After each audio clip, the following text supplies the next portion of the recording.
Freaking out, man. You can't handle the truth. You can't handle the truth. What do all men in power want?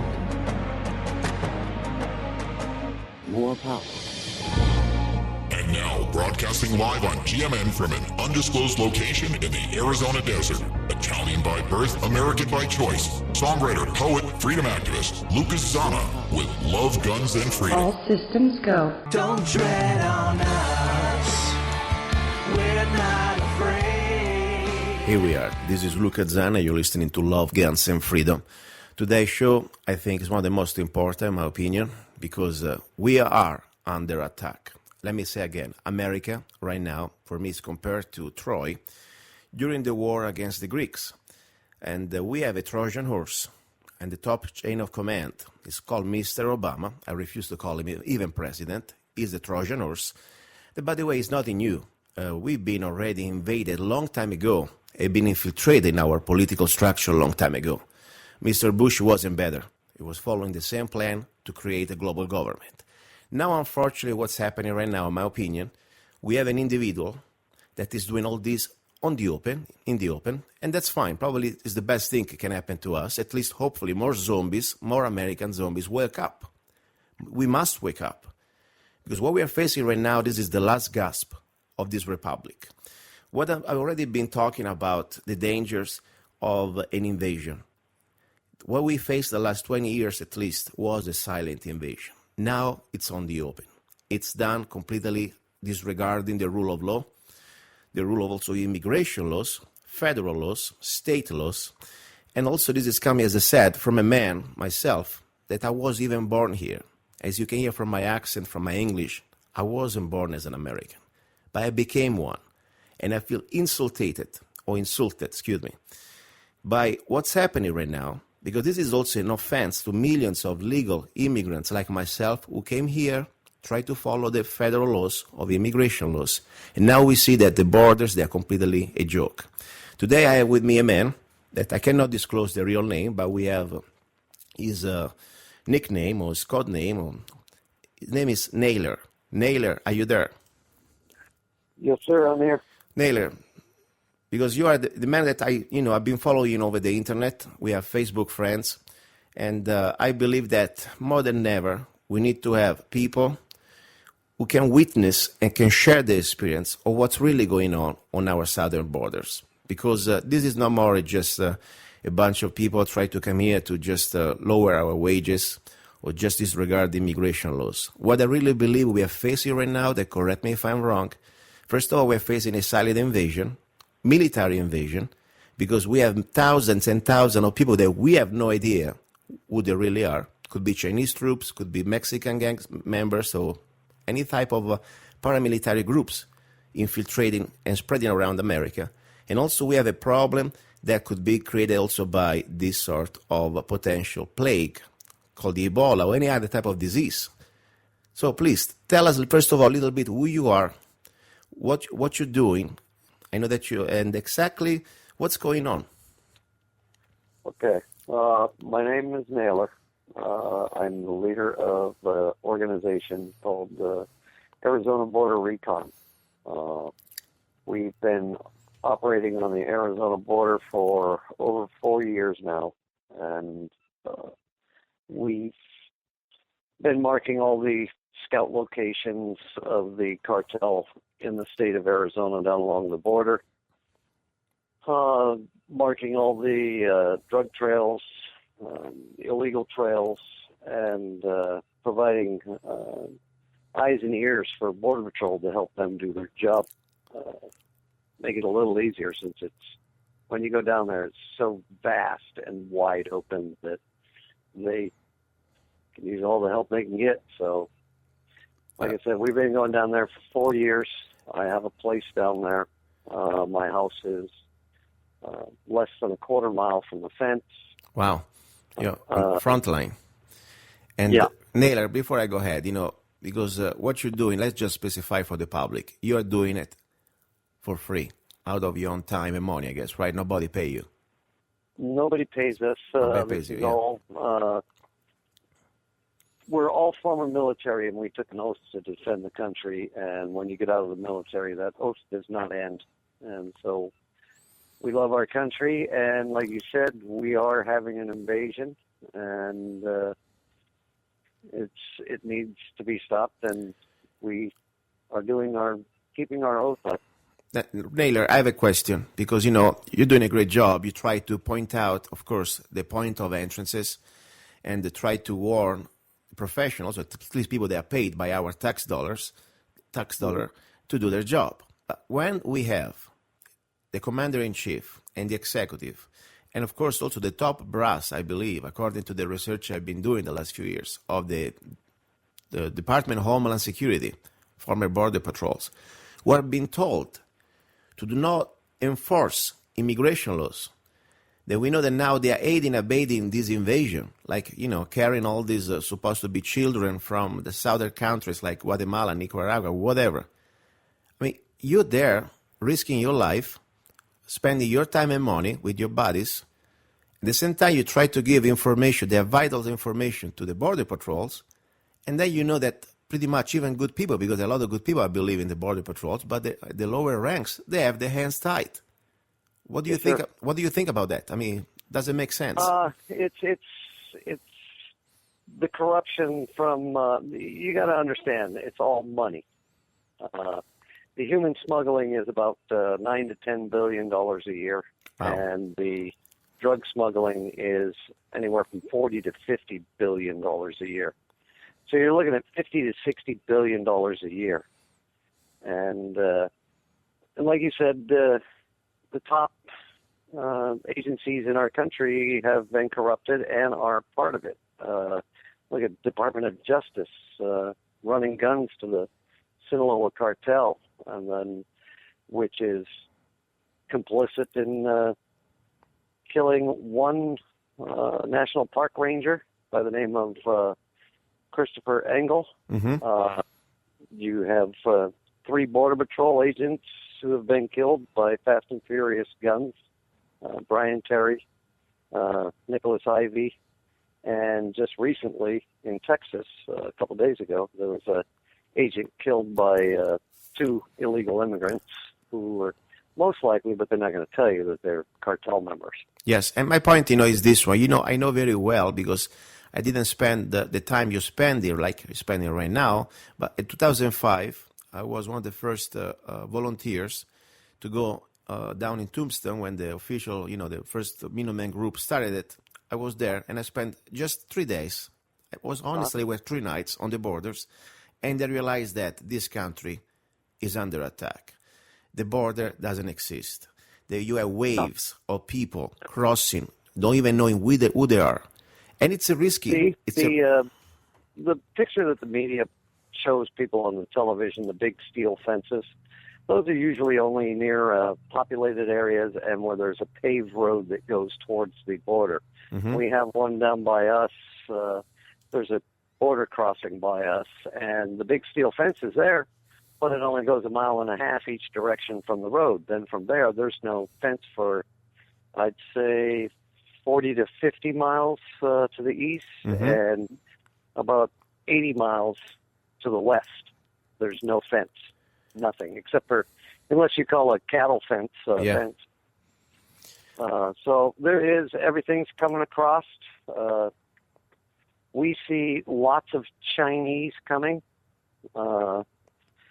and every other nationality. I mean, when we stop groups of people coming through and you start speaking to them in Spanish, even though that these people, some of them look Hispanic, they're not, because of the complexion of their skin makes them look Hispanic. But when you start talking in Spanish, they are just lost. They're looking off in the distance, and it's like, oh, okay, you must be from an Arab country, so we always separate them and put them off to the side, so that when Border Patrol shows up, say, look, these guys don't speak Spanish. Question: what exactly are your rules of engagement? I mean, you're there as a civilian. What do you do? Our rules of engagement down there is, regardless of who we come across, we treat them as human beings because everybody has a story. Yes, I understand. Some people are trying to get away from something and want a better life. But when we stop them, we see if they need food, water, or medical aid while we wait for Border Patrol. And then if, there's dope mules, if they're not armed, then we treat them the same way. We just make them carry the dope out of the mountains back to where we can have Border Patrol pick it up. And there's also armed escorts with some of the dope. And we just tell them, put it down or die, basically. And they pretty much do because they know that nothing will happen to them in our justice system. Question. Just like the dope mules don't care because in the beginning, the Department of Justice was prosecuting anybody coming across with dope, and the mules were carrying 40-pound packs. And so then the Justice Department, instead of prosecuting them, they bumped it up to 50 pounds. So the mules started carrying 80 pounds of dope. Wow. And the Justice Department bumped it up to 100 pounds. Yeah. But if you're a so child... now the mules are carrying 100 pounds, and the Justice Department has bumped it up to 150 pounds. Naylor, excuse me to interrupt. I'm going crazy here. And I think sometimes, a young little kid or anybody, that it get found in the state of Arizona, I guess, with more than, I don't know how much it is, because I don't even smoke, an ounce of... you get caught with freaking half of a joint, and you're going to jail. And you got a felony. The rest of your life, you can't vote, you can't have any more gun rights. Yep. I mean, and then you have, talking about 100 pounds here? I mean, this is a joke. Yep. This is a joke. Your federal government... And all they do is they have their picture taken, they're given a meal and put on a bus and sent back to Mexico, and you'll see them, sometimes you see them the next week carrying another load. Exactly. That's my point. It's like you try to chase a fish, you catch it and release it, and you're there risking your life, because I really believe that this is very dangerous. If it's dangerous for the Border Patrol, imagine for you guys that you don't even have a backup structure like the federal government could have, okay? So you're really doing a risky proposition, in my opinion. And I'm not saying that it's wrong. I just say the facts. It's a risky job. Without even getting paid that much. That means zero. So, my point is this one now. What we are facing, in my opinion, and the drug is terrible, don't get me wrong. The illegal aliens, they are terrible. They will destroy the country, not just economically, but in my opinion, also politically and socially, because they will transform this republic, that is already pretty much close to a tyranny, to a new democracy, the most dangerous word in our Founding Fathers book, so much that never really used the word democracy, because they will have now new millions of former illegal aliens coming from former Marxist or socialistic countries.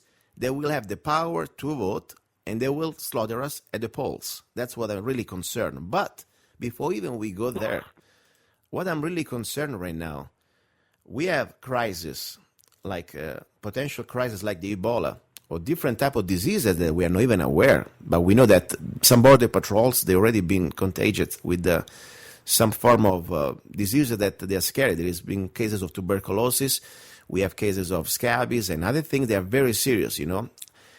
And more important now, with the Ebola crisis, they could be manipulated. Our borders, they are completely open, as you confirm. Meanwhile, they treat us like slaves when we go at the airports. We must be naked and be touched and sexually assaulted. And what is going to happen, in my opinion, all they need now, a potential crisis, epidemic crisis. And that would be scenario number one, to go in martial law. But second part, when you were talking before, Chinese, okay? I read a book a few years ago when I started to get involved in immigration, illegal immigration. That was before even I became a citizen. Early 2000, was a book called The Silent Invasion. It's a journalist that investigated that the borders in the southern Mexico, they are not just, let's say, we don't have just problems with the Mexicans or Southern American people. We have many witnessing of Oriental people and also Russian people. The point is this one. What if, and this is you're a former military guy, okay? So I ask you to use your brain to think, let's see what is your thinking. What if one day we don't have any more the technological advantage or even the nuclear advantage? As you well know, Mr. Obama already unilaterally pretty much put us at our lowest level of our nuclear weapons defense system, also attack system. So we are pretty much now in a situation of disadvantage. And we had to go back to fight like World War II, boots on the ground, boots on the ground. When you have Russia and China, who have millions of potential soldiers, I mean, who's going to stop them? And what is the best way to infiltrate slowly, like Germany did in Norway 6 months ahead? They decided to invade Norway, people dressed in civilians, they were looking the same, and then one day they woke up, and it was a coup. Well, I think our biggest threat, well, you touched, there's two of them. One is a pandemic, because with the Ebola, which is a highly contagious disease, and anyone knows that the first thing you do with a highly contagious disease is you contain it. And so that was in Africa. So last month, Border Patrol in Texas caught 71 people from the 3 countries where Ebola is coming out of. Wow. Coming across the Texas border. Border Patrol says they catch about 30% of what comes across. So if they caught 71, there's another 200 or so that came across. And what are they, how many might be contaminated? Exactly. The other threat is, I don't really fear the Chinese or the Russians. What's coming across is the people that are blending in with the Hispanics. It's the radical Arab Muslims. And they're going to just go into their little neighborhoods and stuff and start plotting and planning to, do their little suicide bombings and all that other happy horse shit they do. Yeah, that could be possible too. My point, at this point, for sure, anybody who wants to harm this country, we have our traders open the gates of our castle. That's the point. Now, especially, I don't care where you live, because this is not a problem anymore with the southern states, like, border states like Texas or Arizona or California. Now they also, with the new Homeland Security, save the children.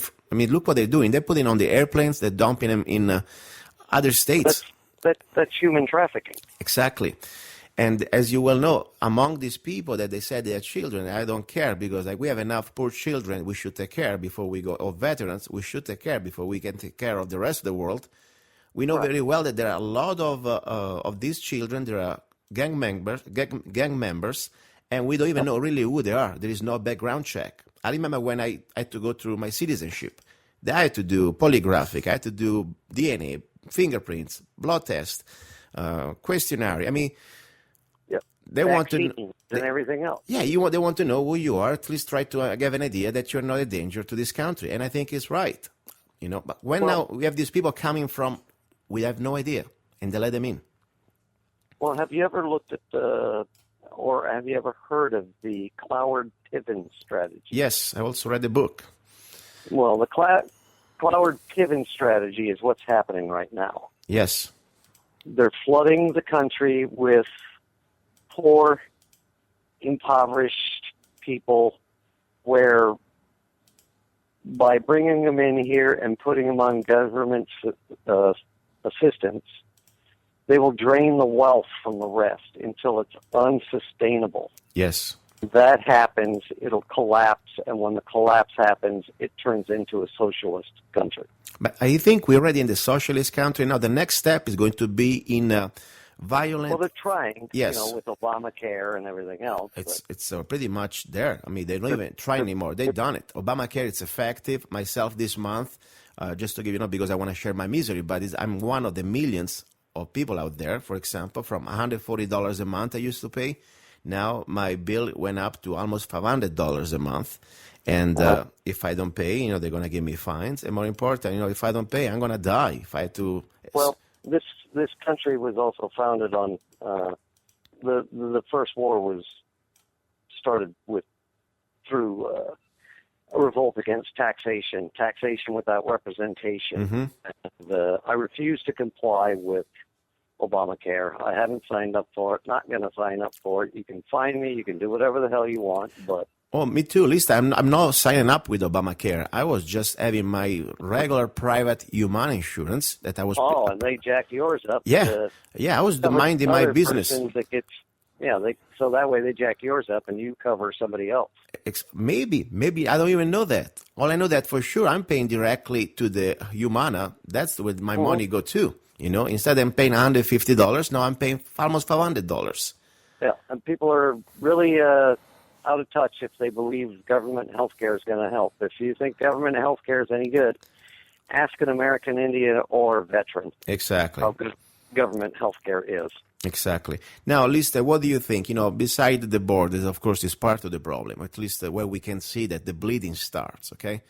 As an American, as a veteran, as a man that has been a few years on this planet, in your opinion, where we are at what's going to happen maybe the next couple of years? If things don't get better. If we can make it a couple of years.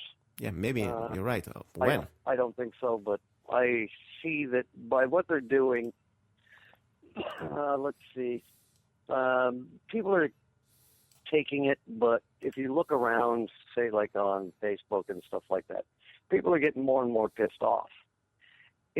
Everybody's just waiting for that one catalyst that'll light the fuse. And so that's what's worrying the government right now. And they're trying to figure out how are they going to keep control of what they want to do with so many pissed off people with weapons.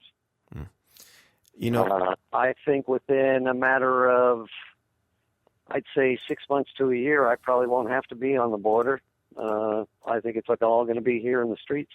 Wow, that's pretty powerful what you're saying. Unfortunately, I think you're right. I wish you were wrong because, it does not make sense, all these billions and billions of ammunition and weapons and very well, this apparatus of police state that is pre-planning, pre-positioning the assets. They don't spend all this money, even of course it's our money. They don't care that much, but still, they would have not done all this if they know that something is going to happen. They have models. They know what they're pushing us to. So and if you look in the Department of Homeland Security, the top echelon in Department of Homeland Security, they're all Muslim Brotherhood. Yes. And so they're already putting in the Islamic people into positions of authority in law enforcement. Department of Homeland Security is the ones who is going to be able to go around and round people up and lock them up forever or whatever. And so now you're putting Muslim Brotherhood people all in the top echelons that is writing the orders for everyone else. Naylor, if you can give an advice or at least your opinion of what your fellow Americans, our fellow Americans, should do right now.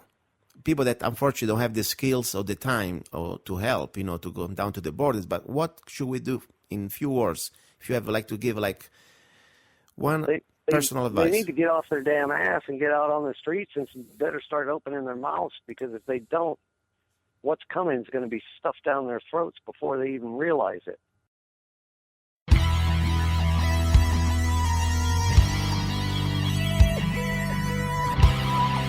You're listening to Love, Guns, and Freedom with Luca Zanna on Guerrilla Media Network. Okay, you're listening to Love, Guns, and Freedom with Luca Zanna. I am here on the air with a man. His name is Naylor. He's an American veteran. And he's the head, at least the leader, of a volunteer organization. Naylor, say again, please, the name of the organization that you lead. It's Arizona Border Recon. Perfect. And you operate on our southern border with Mexico, in Arizona, of course. And please, we didn't talk much about your service. I don't want to go into details, but Just to give an idea, in which branch did you serve? How many years did you serve? If you like to share some information, because you're a real person, you know. I never met you in person, but I follow you, and I know that you're a man concerned for the future of this country, and people would like to know a little more about you, if you don't mind. I did 4 years in the Army with the 82nd Airborne. I was a paratrooper. Okay, that's when did you do that? How long ago? That was when Ronald Reagan was president. Okay, and then you always been somehow involved, at least in the political life, or concerned about also what's going on. Because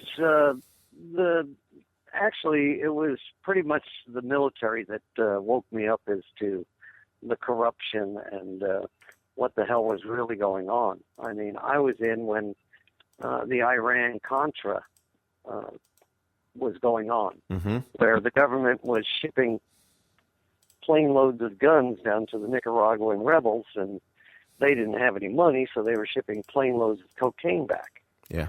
Our government was involved even all the way back in Reagan and Bush senior days of running drugs into the country.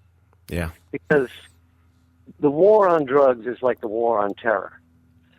Whenever the government puts war at the beginning of the phrase, be it the war on drugs or the war on terror, there is no plan, there is no end, there is no objective.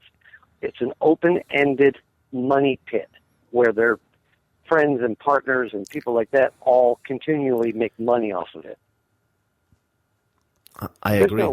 There's no objective in the war on terror. There is no objective in the war on drugs. The war on drugs has been going for, over 40 years. And we have more people than ever that using drugs. And, of course, we have the biggest boom for private prisons and also for jails and the whole apparatus, because let's not forget now, you know. It's big money. Exactly. Money. And also for the local police. A local police, they get more funds, and they have now the power and constitutional power to pretty much take your property before even you've been found guilty, okay? Right. They can take your money, they can take your vehicles, they can take your house, they can take whatever they want. And they can easily set you up. I mean, when you have that type of unlimited power, unfortunately, you know, human can be corrupted, and they have the opportunity to use that power or misuse it. They will do it. Some bad people, they're out there. There's some good people, but it doesn't matter. Nobody needs to have that type of completely out of control power. Now, listen, speaking about the drugs, you know, I'm sure that noises and voices and news go around pretty fast on the borders. You know, it's a small world, even, of course, we have big borders. I mean, if I was a drug cartel, the first thing I would like to know, who is this pain in the butt? Who are these pain in the butt that they try to pretty much destroy or damage my business? I mean, did you have any type of threats or problems, or, you know, they never tried to? I've been threatened 6 times in the past 3 years. Wow. By cartels, saying, we're coming to get you, you're messing with the wrong people, you're law. But you see, they're used to intimidating people who don't have weapons and little old men and old women and stuff, so they can exert their beheadings and stuff like that on those people. But when they try to intimidate you to see if you'll actually run, but when you don't run, they're like, oh, God. And they know that we're not Border Patrol. They know we can do things that Border Patrol can't because we are citizens. You have the right to defend yourself, and we have our Arizona state laws. They're pretty much clear when it comes down to, you know. And, you know, they know pretty much that we're all former military, and we have we're all very well trained, and we keep training, and we're still training. You know, what concerns me, you know what it is? It is not these bastards, because, you know, they're doing their job. That means try to sell poison to our people. And what is concern me, it's our people. First of all, they don't understand what's going on, especially these, I don't want to call people names, but, you know, idiots would be the best thing, the most politically correct things that would be FCC approved, I can say over the radio. When I have all these people say, oh, we need to help, we need to have people coming here, and they pretty much condone all these open borders policies because they try to feel good, try to think like we are helping our fellow humans. First of all, you know, we have more than 6 billion, maybe 7 billion people out there, if we don't want to count our American people. When enough is going to be enough? I mean, if you have no borders, you cannot control who comes to your home. Right. You're doomed. Period. Okay? My thing is, everybody goes, oh, you're racist, you're everything else. And it's not about race because every race in the world is coming across our border. Exactly. Thing is, it's not sustainable. We cannot support another 20, 30, 40 million more people in this country. Look at California, Arizona, Texas. The whole Southwest is going through a drought. There is no water. Yeah. So you're going to punch in another 20 million people? Where the hell are they going to drink from? Yeah, and I believe this is by design, of course. They need to create yeah. order out of chaos, because the idea is to create, as you said before, there's a completely collapse, and then they will provide this solution. It's not going to be pretty. You think things are bad now? We never seen really the face of tyranny on the open. We know now we live in a soft martial law. We have already laws that, I call them laws, but they're completely unconstitutional pieces of garbage, like the NDAA, National Defense Authorization Act, or the Patriot Act, pretty much is against any principle of our Bill of Rights. And right now, all they need to do is start to create the excuse to activate and to enforce these laws. That's the point. So that's why they need all these people, because remember, I heard, for example, the city of Phoenix right now is hiring, at least this was on the news yesterday on the radio, 300 extra police people, police officers, just to be sure to keep the safety, to try to guarantee the safety of the police department. I mean, they know that the moment that when they have all these people that they don't even know who they are, and they're going to start to be hungry, or they need anyway to do what they need to do, create criminals. People, if you're a criminal in Mexico or Guatemala, you're going to be criminal most of the time also here. Yep. So we're going to have more criminals on the streets, and that's what really concerns me, because it's not going to be a problem just for people living on Neck or at Tombstone or close to the borders. This is going to be a problem with everybody. I mean, Phoenix is going to be a war zone, in my opinion, and other towns going to be even away from the borders. We have right now all this. We don't even know how many illegal aliens we have, who they really are. Well, you're going to have start to have conflicts between the races, and that's one thing they want, because that's the only thing they can ever fall back on to accuse the white man of is, oh, you're a racist, without any proof of anything. I mean, I've been in the ghettos in Phoenix and have talked to black gang members, and they're going, "What are you doing here?" And I go, "Look, dude, let's sit down here and talk." It's like, you're hearing that Whitey's doing this and Whitey's holding you down and Whitey's doing this and Whitey's doing that and they're the problem. It's like, I can barely hold myself up, so how in the hell am I supposed to be holding you people down? I am no part of that. It's just propaganda what you guys are hearing. And you people are playing exactly into their hand. The government wants you people to be high and drunk so you're not paying attention. They want you to be in gangs so you kill each other so they don't have to. You're doing exactly what they want you to do. Exactly. And my point, so let's put it on the record, because, the first thing when I went down to the borders in 2005, I think not even 2 weeks later, on the Southern Poverty Law special report, they called me a nativist. And I was laughing. First of all, nothing wrong to be a nativist. If you love your country, that's great. But I was even born here. So let's put it on the record. You are not a racist, correct? No. Good. No, I have Hispanic friends. I have black friends. I have... Because the first thing they tried to, the opposition, I consider the government the first now enemy, unfortunately, because the top of the government, federal government, trying to paint us. If we don't like communism, you're a racist. If you don't like to pay Obamacare, you're a racist. So if you don't like open borders and the destruction of this republic, you must be a racist. So we are not racist. You are not a racist. But you believe in borders. I believe in borders too. And we believe also there's supposed to be a rule of law. I think it's very unfair, especially coming from me. As I said, I don't want to sound like a victim, but I feel like an idiot for sure. I had to come all the way here through embassies, visa, permits, and I did everything right. And I don't want to say that I'm regretting it, but at the same time now, think how I feel. It took me 7 years to follow every type of little comma and dot, and don't make a mistake, because they're gonna mess your life up. If I was doing anything little wrong, it would probably give me another 7 years. My wife is a foreigner. Oh, really? Where's she from? And I had to do the paperwork through the INS. Exactly. That one used to be INS. I've been through that nightmare, but my thing is, if you want something bad enough, you'll jump through whatever hoops are put in front of you. I agree. And also another point. People that are coming across this way don't want to be citizens. They want the benefits of citizenship. Naylor, another point also. Citizenship, when you are naturalized, it is not a right. Okay? It's a right when you are born. When you're here, it's a privilege. Otherwise, that's the point. You must work for it. You must follow the rules. That's my point. Because this is not a right. You were born in another country, right or wrong. Now you realize that you want to come to America for your own reasons. And at that point, it is something that you need to earn it. That's the way I look at this. Okay? Right. And it's like the 14th Amendment that says, if you're born here, you're a poof, instantaneous citizen. Well, that was written when we had slaves, or not we, but the prior generations had slaves. Mm-hmm. It's to guarantee the slaves citizenship when they were freed. But what the politicians don't want you to know is they cut half of that out of there. The other half says, unless you have an allegiance to a foreign government. Mm-hmm. Meaning, if you come over here and you are illegal and you're a Mexican citizen or a Honduran or wherever you're from, China or wherever, and you have a kid here, that kid does not get instantaneous citizenship because parents aren't citizens. Exactly. They say the jurisdiction of thereof. And, right. And the point is, if you are born from they cut that part out so they can get more votes. Exactly.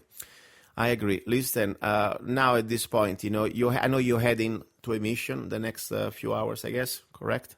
Yes, sir. Yes, sir. How many days do you think you're going to spend on the borders? We'll be out for 10 days.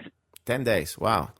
So you camp out in the middle of nowhere, or you say you have a place, right? No, we just, everybody meets at my place, and then from there we go out. So you go out. We'll sit in the mountains for 10 days. Okay. So you got kind of, let's say, camping lifestyle. I want to put it this way, No, it's a military lifestyle. Yes, it's not exactly what a regular civilian. I get people to call, hey, we bringing tents or what? I said, tent. No, I just lean up against a tree or a rock, whatever looks comfortable, and that's it. If you want to share maybe something that would be interesting for the people that never had the opportunity, or I call it opportunity, I call it also the thrill, I call it sometimes also the duty to go out there in the middle of Arizona desert borders states. I mean, it's kind of hot, I know that, and I live in Arizona too, and also it's kind of dangerous. Besides the illegal aliens or the drug dealers, there are also other problems sometimes. The heat itself can be a problem, a danger. Animals. Any things that come to your mind, something that happened that could be interesting to share?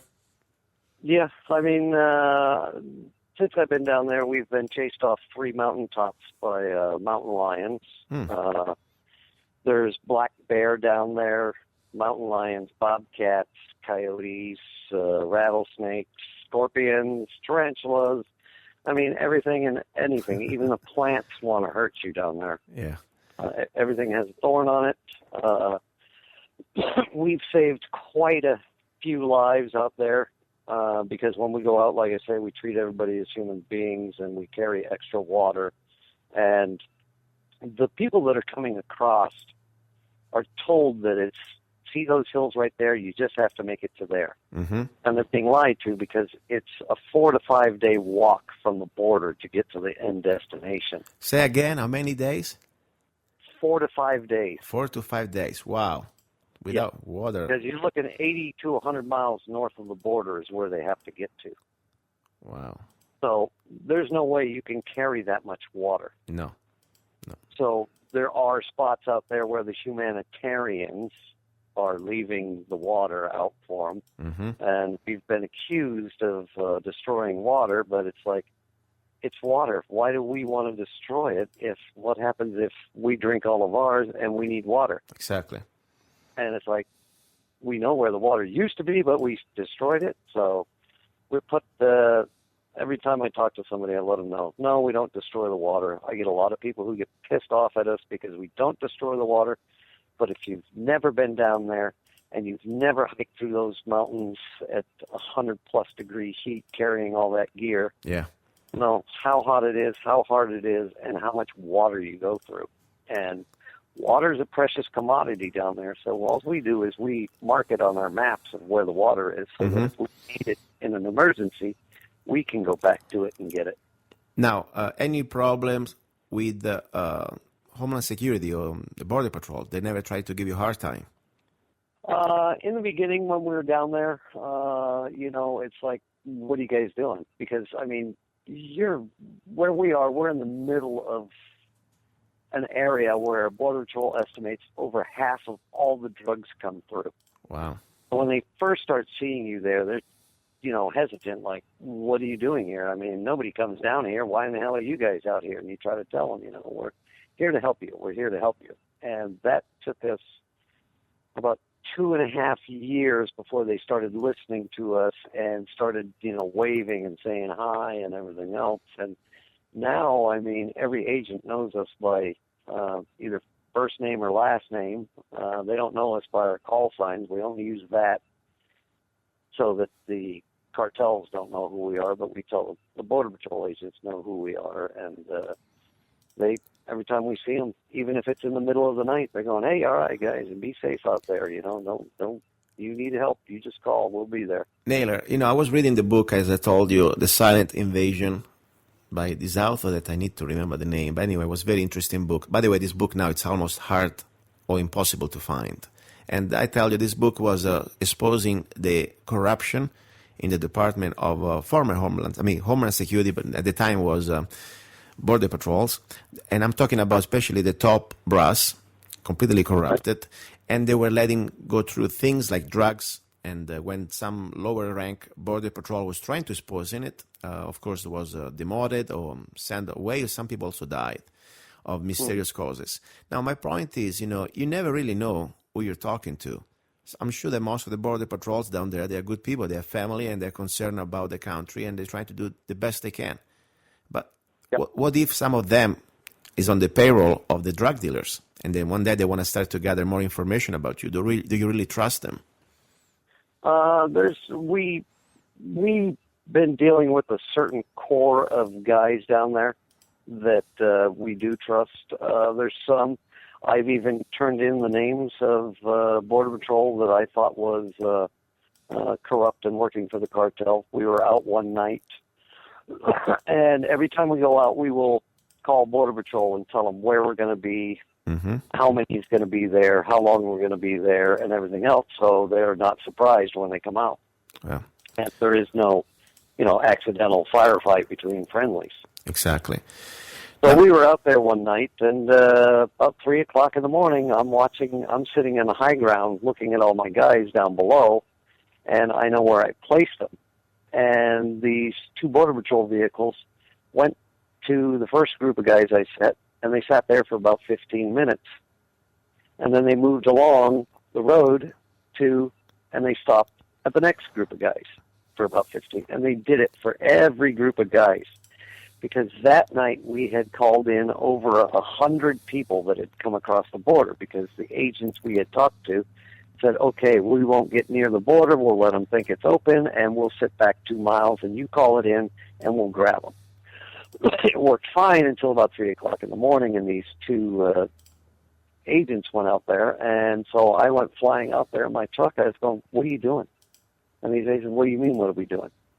I says, you're spotting my guys. He goes, what are you talking about? I says, I've been watching you. You stop every place I put guys out. Wow. I says, you're either working for the cartel or you're two of the stupidest Border Patrol agents I've ever seen. And I says, with the captain's bars on you, you're a supervisor, so you have at least 15 years in this. So I don't think you're very stupid. So I think you're corrupt. So I took their names down, and I says, I'm going to turn these into my contacts in Border Patrol Intel. And they were just standing there with their jaws hanging open, and I turned them in, and I called him back 3 weeks later and said, so what happened to those guys? He goes, oh, well, I think somebody vetted them. I was going, somebody vetted them? Really? And I've never seen them again. Okay, this is the final part now. We are talking to Naylor. He's a leader of a volunteer organization that their goal is to pretty much recon the Arizona borders and try to help the border patrols in exposing drug dealers and illegal trespassing from illegal aliens. And it's a risky job. It's not exactly well paid. It's pretty much volunteer, and it's risky. And I think also cost money because the gas and the food and the extra, equipment. It's everything cost. If people wants to help you, Naylor, what can they do? Is there a way to reach you, website, or I don't know? Maybe you don't need anything. How can we help? Yes, sir. We have a website called ArizonaBorderRecon.org. If they have a military background, we're more than happy. We have a page where they can contact us if they'd like to come help.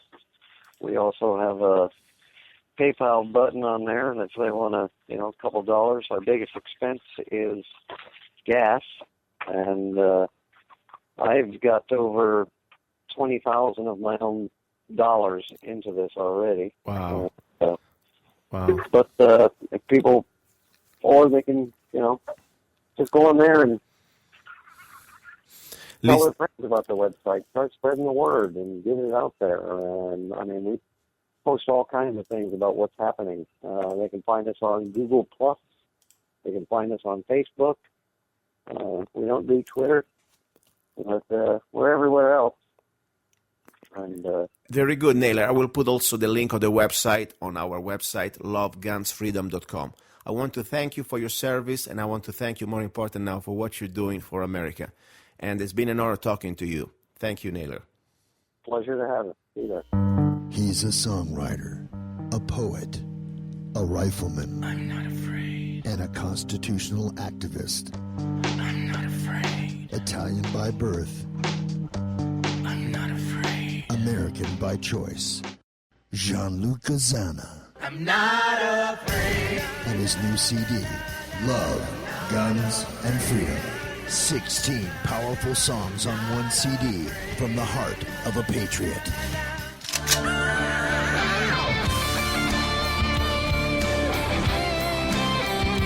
For download or to order the CD, go to www.lovegunsfreedom.com. That's www.lovegunsfreedom.com. Lyrics for your mind, music for your heart. Luca Zanna's new CD, Love, Guns, and Freedom.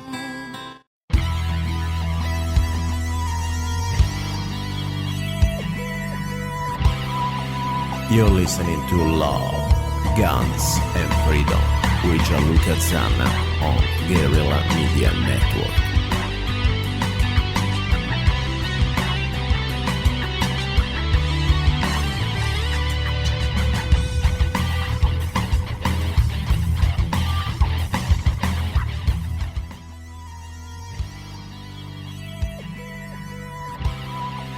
You're listening to Love, Guns, and Freedom with Luca Zanna on Guerrilla Media Network. Here we are, hour number 2. You're listening to Love, Guns, and Freedom with Luca Zanna on 1340 AM and on Guerrilla Media Network. Don't forget also you can listen to the show 24/7 on my website, lovegunsfreedom.com. As you well know, the second hour, it's all about guns. Little bit of news and also some techniques, or at least some idea of training. Of course, we are listening to the radio. We cannot really show you how to do things, but we can pretty much maybe give you some input or what we should do, or what sometimes we think we know and maybe we don't really know. Because the idea for me is always that I consider myself a professional student, and I always realize there is something more I should know, especially when it comes down to guns. With freedom comes responsibility, as we said many times. And I really believe that when you have a gun, you must be on a higher standard than the average person. So you must know your limitations. And more important, I believe that you should try to learn and to improve, to be safe, and also to be accurate and proficient, the best way you can do. Here with me, a friend. He's also a U.S. veteran from Mojave County. His name is Charles. I won't say his last name, but Charles, are you there? Yes, I am. How are you doing, Luca? Very good. Thank you to being with me because, I like to talk about guns, and I think one of the best people I would like to talk about guns is somebody who served and unfortunately, had to really use guns to defend his life and his body's life. So you're a veteran, I know that, and without getting too many details, just tell me and tell us a little bit your background when it came down to serve for America. Well, I served in the United States Army for 9 years. I did a deployment to Bosnia on a peacekeeping mission, and I was infantry, and I actually did a combat tour in Afghanistan, where I was there for a year.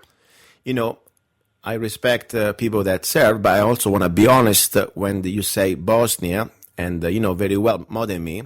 Unfortunately, we've been trained the last 40, 30 years at least, that when you say war, these are no more wars. These are conflicts, and most of the times, unfortunately, the last time really we fought a war was declared by Congress. Constitutional war was World War II. Since Korea, correct me if I'm wrong, I think, and I'm sure we agree on this one, that unfortunately we are under United Nations.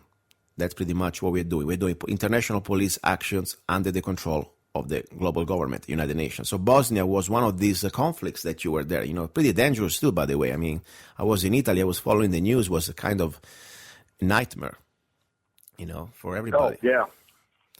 So you had to face a lot of danger, especially there. And then what happened exactly in the Middle East? And when did you go there?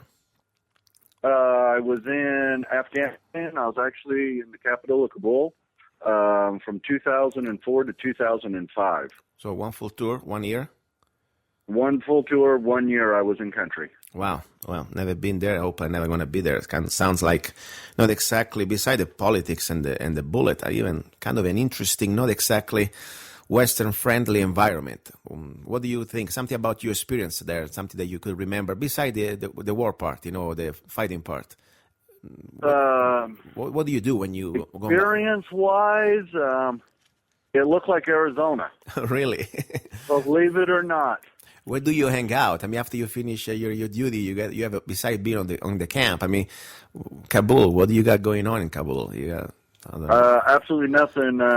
You're basically confined to your base camp. Okay. It's almost like giving prisoners in jail weapons and telling them they got to guard themselves. Wow.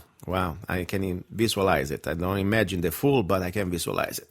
Listen, the second hour of the show, Love, Guns, and Freedom, as you know, we talk about guns. And I was so excited. We went together to shoot together. We had some fun the other day.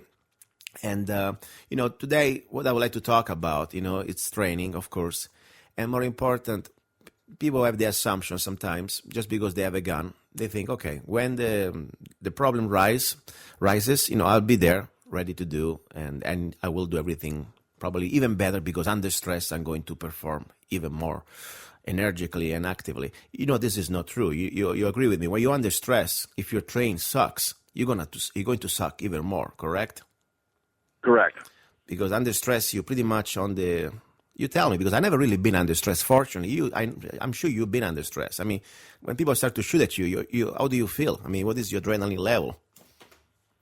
It's not an easy one to explain. Number one, there's an experience unlike anything you'll ever be able to comprehend when bullets start flying over your head for real. Eventually, you do become, I guess, what you could call numb to it. Mm-hmm. You just get used to it. And then that's when your training really kicks in. When it first happens, it's more of oh my God, I'm going to die. Yeah, I can visualize it. All I did, fortunately, I just watch movies, and sometimes they're realistic, sometimes not. But it's not a game. This is not a video game that if you get hit, you have a replay button, the reset button. So it's real. And I believe also worse than death, it's if you get paralyzed the rest of your life, or you get without a limb, or without an arm, or maybe an eye. I mean, I'm sure some of your friends, they weren't so lucky to come back like you did, correct? No, actually, we lost 4 of our guys from our unit. Wow. In Afghanistan. Wow, that's a pretty big number. Sorry, really sorry. So, listen, that's my point. What I was trying to make is this, as for gun owners, for civilians, for citizens, we have different rules of engagement. We carry, in Arizona, most of us, we carry a side weapon, or conceal or open carry. Normally it's a gun, handgun. And you know very well that the moment that we had to present the gun, normally is the moment that we have very specific situation, like our life is in danger or somebody else innocent life is in danger. So we have a reaction time. It is not like we walk around with a gun in our hand and say, okay, we're ready to shoot. It's called presentation. And one thing I learned at front sight, and I was very excited, and also at the same time, the first time I realized how much I have to learn. That to shoot straight, it is not the most important thing. Of course, it is very important. To hit your target, especially under stress, it's very important. But at the same time, you need to present your gun into the fight in a reasonable time. Otherwise, you're already dead, correct? Correct. So I wanted to talk with you a little bit about, we tried together this new concept, because I know you've been trained different system, as an Army guy. It's not exactly like a civilian, mostly, by the way, I think your main weapon was the M4. What did you have? I had a M4 and a Beretta 9. Okay. So also you were issued a side weapon, correct? Correct. What do you think about the Beretta 9? Did you like it? I hated it. I don't like it either, by the way. What exactly you didn't like about the Beretta 9? It's stovepiped all the time, where the brass would hang up in the slide when it went to extract it. Wow. Accuracy, no, it wasn't there. Remember, they're rounds manufactured by the lowest bidder. That's sad, because, the gun itself, I'm not a Beretta guy. I shot them a couple of times.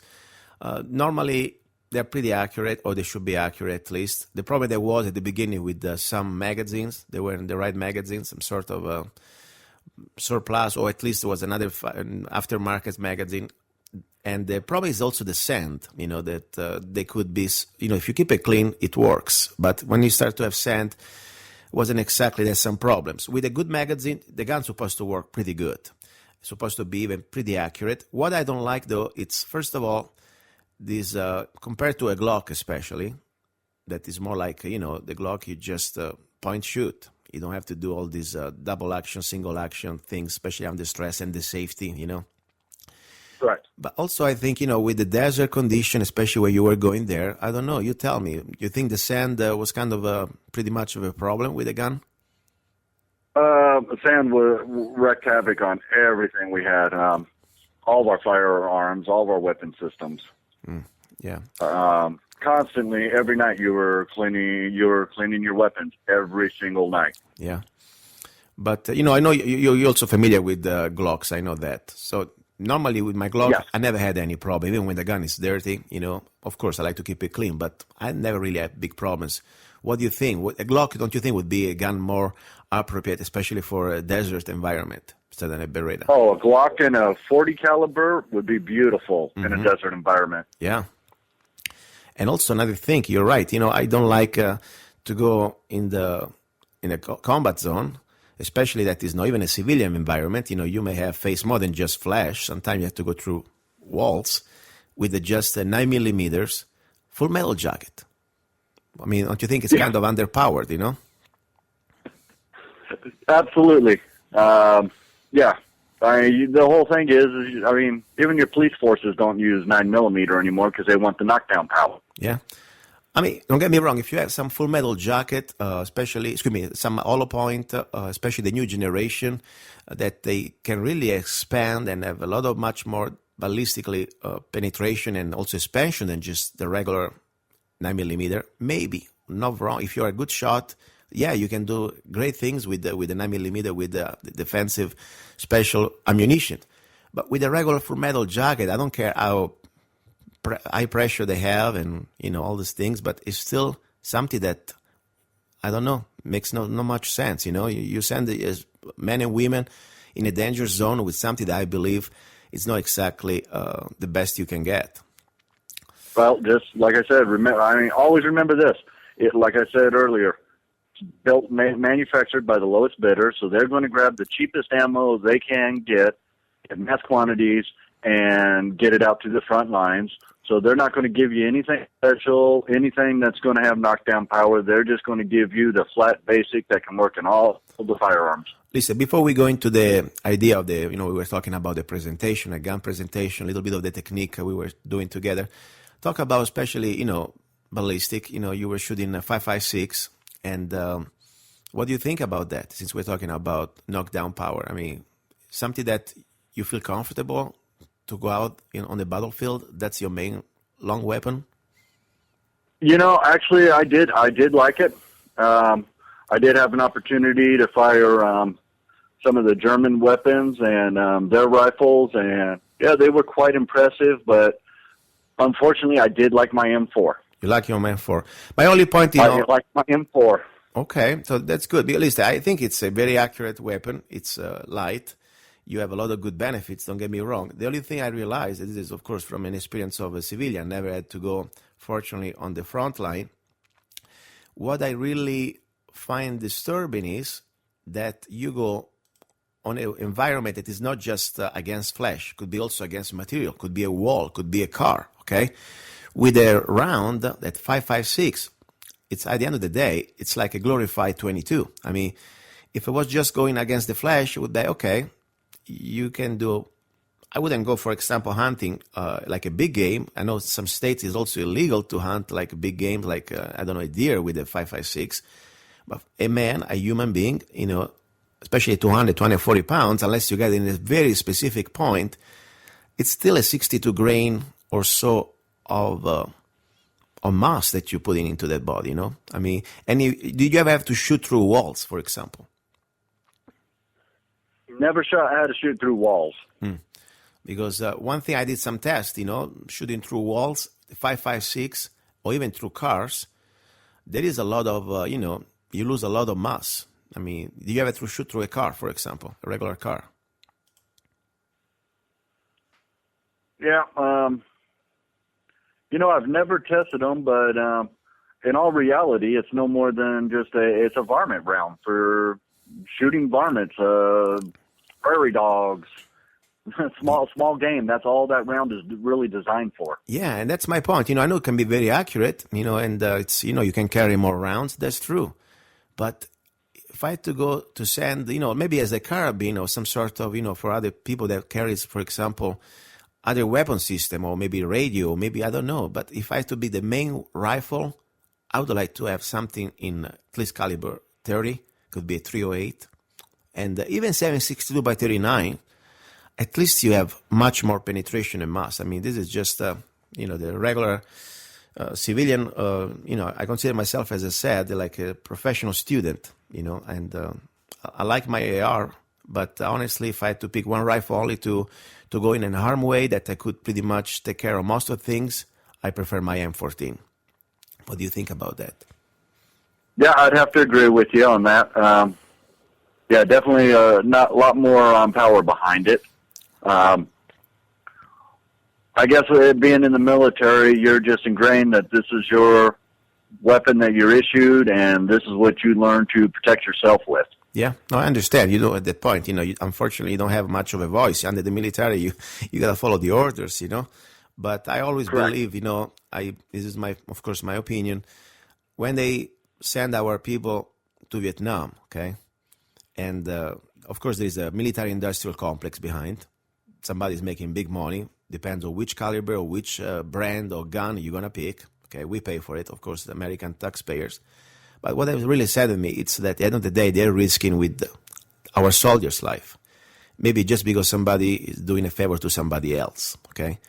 And there is another part that could be considered like a conspiracy, but I believe it's factual. They don't want to go to wars to win a war. Even if, of course, we said the only war we had, the last war we had was World War II. Even these conflicts, it's a way for international bankers or the big companies behind making a lot of money. If you have a war or a conflict where our soldiers, they go there, they've been given all the tools to pretty much win the conflict, okay? That would be too easy, too quick. And the money, all these billions and trillions of money that the bankers, they're doing behind all these different corporations, they pretty much provide the weapons.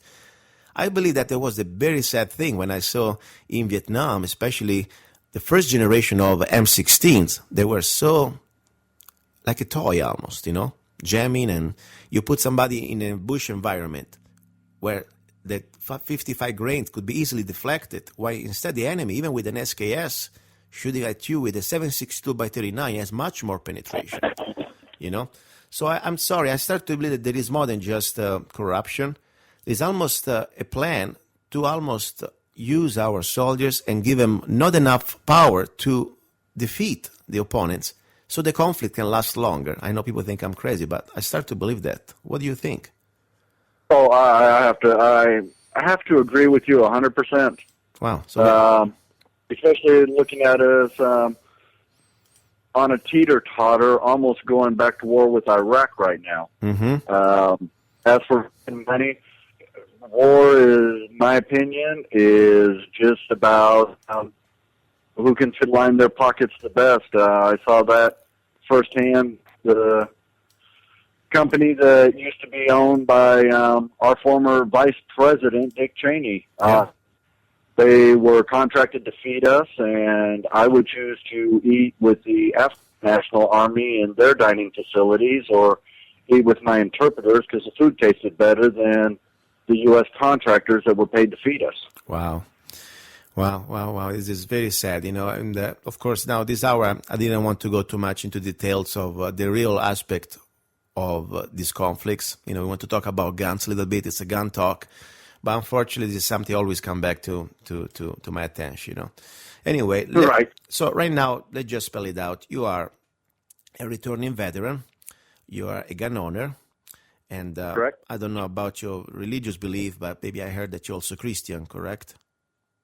I'm a mixture between Christian and Catholic. Okay, so Christian, still Christ. Yeah, I'm confused there. Okay, so you are okay, one second, let me see. Gun owners, the Constitution, let's not forget. Do you believe in the United States Constitution? Absolutely. So, okay, now you got it all. You are 100% Obama approved and also Bush approved domestic terrorist.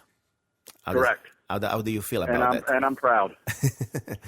This is America, guys, and this is not a joke. You know, we are laughing, but it's a serious matter. You know, if you're listening, you think there's a bunch of, you're too extreme. Unfortunately, it's true. You know, Charles, you know very well. You know, now it's mainstream. A few years ago, we were talking about those things. People thought we were just a bunch of crazy. Unfortunately, are true. So anyway, we're here, and what we are trying to do, exercise our First Amendment, expressing our opinions on different topics. And as I said, we're talking about guns, but unfortunately, what I believe, Charles, the guns is just the beginning of the tip of the iceberg, because their job is to try to suppress our rights, because they know after the guns are gone, we are next. What do you think about this new federal judge who rules that the AR-15 is dangerous and unusual, so it's not protected under the Second Amendment? This is a federal judge. Let's see what it is. Anyway, that's the judge is ruling. It's true. The judge saying that. Are you going to follow the orders from the judge if they tell you that your AR-15 is not protected by the Second Amendment, so you must turn it in? What do you no, because the Constitution doesn't change with technology. Okay. Do we all have to go back to dial-up phones and landlines and no more cell phones or satellite phones? All right. That's a good point. I think it's a very good point. So that's my point. You know, they're trying in every way to completely disarm us. And we know very well in history, look at Russia, you know, during the Bolshevik Revolution, what they did. They took people's guns and then they started to take their lives, you know. And I believe we're under a revolution here. And it's not a revolution for freedom. This is a revolution of tyranny, and that's what we are facing right now. Now, back to the gun part, you know. What do you think about the technique we were doing, this presentation, with the 5 steps presentation from the holster that I was showing to you from the front side curriculum? Oh, that was I've got to say, that was absolutely amazing. I've been trained all these years on accuracy through the military, speed through the military. You know, I spent a lot of time working with my daughter up at the U.S. Olympic Training Center, and that was all on accuracy. But what you showed me over the weekend and the speed that comes with it was just, there's no real words to describe it. it's something I definitely want to learn. And I'm a regular guy. As I said, I'm a professional student. You know, I'm here to learn. I like to share what I know because I believe really that I feel better when I have people who knows more than I do. I'm talking about law-abiding citizen. I wish every law-abiding citizen I know, regardless we agree or not on every issue, they are there proficient in exercising our Second Amendment because we need more people in that way. That's why my goal. I would like to share everything I know. I go to Front Sight, and I hope you can join me too, and we can go together. And what I'm trying to say to people is this. You have a gun. It's like you have a race car. You want to know the limits of your car. You can know how fast can you go in case there is an emergency. You need to do a surpass or something. You must know your speed limits.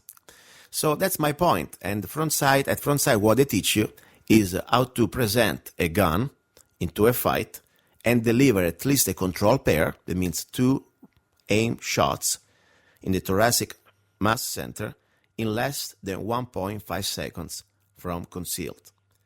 And you saw very well, sound easy, or maybe I don't even know if it sounds easy, but when you have to think about your gear, your holster, and the presentation, and be accurate, and all put this in a time frame, less than 1.5 seconds or so, it's kind of challenging. That's why I think it's important, we have a gun, especially when we carry on us during the day. Let's train together. Let's try to improve each other. At least we can be safer and we can hopefully keep this world a little safer. So we're going to go get together pretty soon to shoot Charles, correct?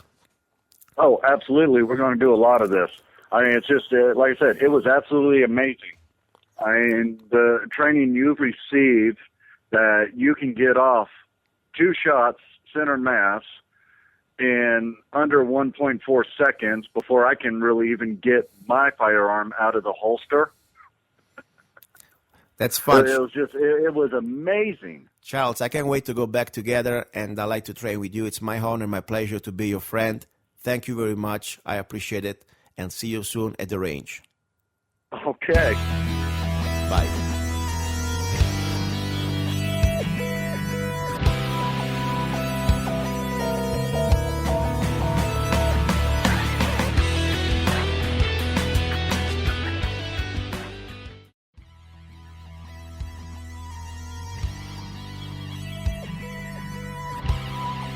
You're listening to Love, Guns, and Freedom with Luca Zanna on Guerrilla Media Network.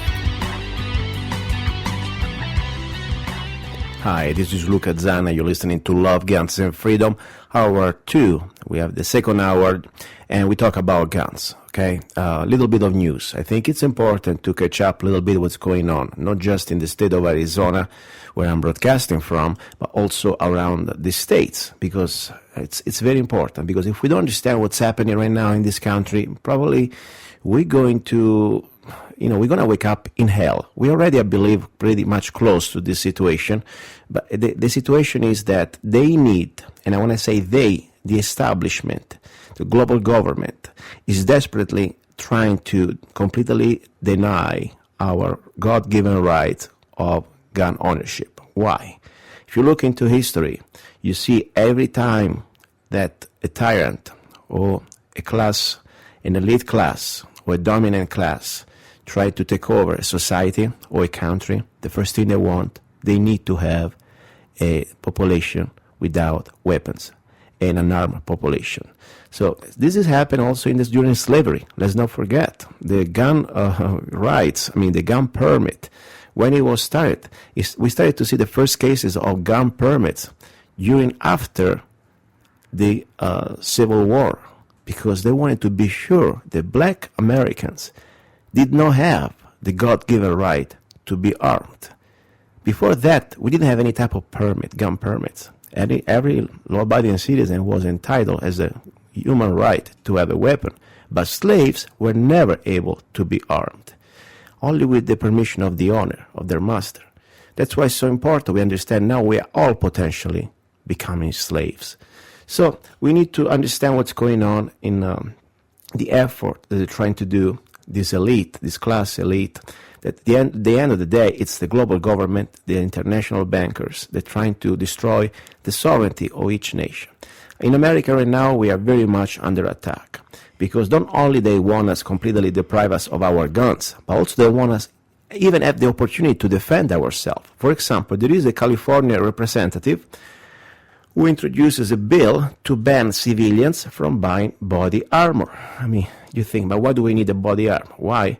First of all, if a criminal, first of all, it's my right, the right of self-defense. I think it's very much a simple concept. Even my dog understands that. So I think it's very important not only to have the right to defend ourselves with a weapon, but also to have the same tools that law enforcement have. Okay? Because let's say you are in a home or you are in a situation you live in the wrong part of town. Well, regardless, it's just your right. You want to have an extra layer of protection. You know? I mean, I would always suggest to have a body armor close to your gun, close to your bedroom. If at night, during the night, you hear a noise and you think there is some problem out there, why do you have to risk to also even just to give you an extra 50% more protection? I mean, that could save your life. So I think the body armor, it's a right for every American to have at least one, to be able to buy one. But there is this piece of garbage, Representative Mike Honda from California, of course, is trying to sponsor H.R. 5344, the Responsible Body Armor Possession Act of 2014. So Representative Mike Honda from San Jose, how you say it, has just introduced legislation that would prohibit any civilian from being able to buy military-grade body armor. Honda's reason is that criminals are able to use the body armor when in gun battles with law enforcement, making them much more difficult to stop. First, maybe he forgot that these criminals, they're supposed not even to have guns at the same place, at the first place. So the point is, this law, all it's going to do is going to prevent law-abiding citizens to have the opportunity to buy this body armor in the regular business, in regular stores. So this is another completely feel-good, completely emotional, I would say, I wish it was just stupidity. Unfortunately, these people, they know what they're doing. They're not that stupid. It's just another way they want to control us. So anyway, that's the point. I believe that we must understand that freedom, it's always one bullet away to be killed. Because once they have completely control of our ammunition and our guns, we are next. Now, I believe you should, in my opinion, if you have a gun, you still can shop around online, even, of course, your local maybe sometimes surplus shop, but online there is a great variety of body armor. There are some that they are for military, some they are for police use. I think one to have for police, they are great vests. You can put them under your jacket, and I think it's a great addition to your inventory of tools that you have, that you need to protect your life and your family and your freedom, okay? My point is always the same. If the military, if the police can have that one, you should have the same thing. The Second Amendment wasn't written to go out and hunting ducks or to just defend yourself from criminals. At the end of the day, it was to create a sort of balance to defend freedom against a tyrannical government. We already way unarmed compared to, or underpowered compared to the federal government. But at the same time, every man and woman should have the right to at least have some basic tools for the self-defense. So I say, go out, guys. I got some beautiful body armors that I bought for myself a few years ago for like $99, Class 3A. Try to get at least a Class 3A, technically, with a little plate. There's a little, no plate, it's like a pad. It's a trauma pad. They're able to stop even a 44 Magnum. I wouldn't count on my life on those with rifle, but for the average scumbag, try to approach you with a handgun. It's a great tool to have. Now look around, for example, with this situation in Ferguson, with this looting. Listen, I'm not here even to discuss what really happened with the police and this alleged, I don't even want to call criminal because I don't know what he did, okay? This black guy, he was shot. He was unarmed. I don't know all the facts, and I'm not discussing that. I'm sure and I hope we're going to have an investigation and we want to find out. But what I find really sad, that let's say really, for example, that there was an injustice done on this man, okay? And we know very well there have been many cases, unfortunately, of police brutality. This is a fact. Why you, black American, or any American involved in these riots and looting, what that really is going to accomplish to destroy private property, to destroy shops, to destroy businesses, to endanger other people's life. That's wrong. That's not where you should put your rage. I believe in peaceful, of course, demonstration. I believe that rage, it's human. When you see something that is an injustice, it must be investigated, it must be prosecuted under the rule of law. Sometimes you also, of course, you must scream because they don't want to listen. But to go out and destroy other people's property is wrong. Now, unfortunately, this is, in my opinion, what's happening right now in Ferguson. It's another excuse to create martial law. It's a sort of example. I mean, we see the militarization of police. What I really found disturbing also is the fact that media, independent media, or not even independent, just main media, they've been shut down. They've been harassed by the police, and that's wrong. That's very wrong. There is also another, different type of news coming out now, that the police also was ordered to stand down during the looting. I mean, this is serious. This Fox News 2 from Missouri, it says, there is also confirmation of officers responded to looting at Ferguson Market, but they were told to stand down by commander. I mean, this is very serious. So this is a potential situation of martial law. Remember, problem, reaction, solution. When there is an opportunity for a crisis, they want to use it. This is according to the words of several people in government, like, the former chief of staff, Rahm Emanuel. He said that. I played that last week, I guess. So they need to use this crisis. This is a model. And now you can start to see all these vehicles, military vehicles, armored vehicles, military tools. You see now the police in Ferguson, it looks like more armed than our soldiers in Iraq. So there is something really to think about it. So this is no more about peace officer, keeping the peace. This is about now pretty much controlling the people, ensuring that who is boss and who is in control. So we got to start to think about our own communities. We need to start to think about organizing our own a neighborhood, okay? And start to talk with your neighbors. Start to organize what if a looting situation happens. Do we have a plan? Do we know each other, at least by name? Do we have some sort of a communication system? We talked about that already in the past, but this is time really to start to do it now. This is no more something happening somewhere. This is going to happen right now, unfortunately, almost everywhere. Let's not forget the illegal aliens being dumped now in the big cities, not just close to the southern borders, everywhere. And among them, there are a lot of gang members, okay? So please, buy body armor. Don't forget to train, and don't forget to be vigilant and start to see all the signs of what could happen. And more important, don't forget to be a good person. Be a good neighbor. Talk to your neighbor. Even if you don't like it sometimes, you don't get along on issue. At the end of the day, what if you really, as a community, you're going to face a collective, common threat? You need to start to think about, hey, we may not like each other, we may not have a coffee together, but guess what? We don't want our families to suffer. We don't want our property to be destroyed. We want to stand together. So I think it is a good opportunity also to be better people. So that's very important. Now, another important little news. Remember the knockout game, you mind your business, you walk around, normally in cities or in town, big cities, and somebody come close to you and boom, they knock you down. And, it's very sad because I believe violence is always had to be stopped. There is no excuse, but when there is especially violence for no reason, nobody, these people, they're innocent bystanders, they're just minding their business. This is not violence motivated by self-defense or even to steal or even to rob for somebody. That would be wrong, bad enough. But here, this is just for fun. It's ridiculous. So anyway, there is a case, a knockout game attacker asked a man if he was carrying a gun.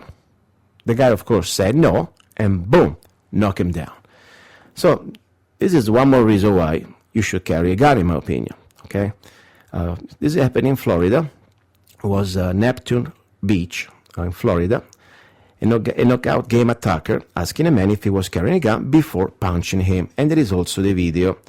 The man was walking down a Neptune Beach street on the night of July the 31st when 4 men came up to him and asked him if he had a Glock. Man, they were pretty specific. Say yes when somebody asks if you have a Glock. I say, I have 2. Okay, I'm ready to go. When the man said he was unarmed, he was punched in the face in the latest instance of knockout game.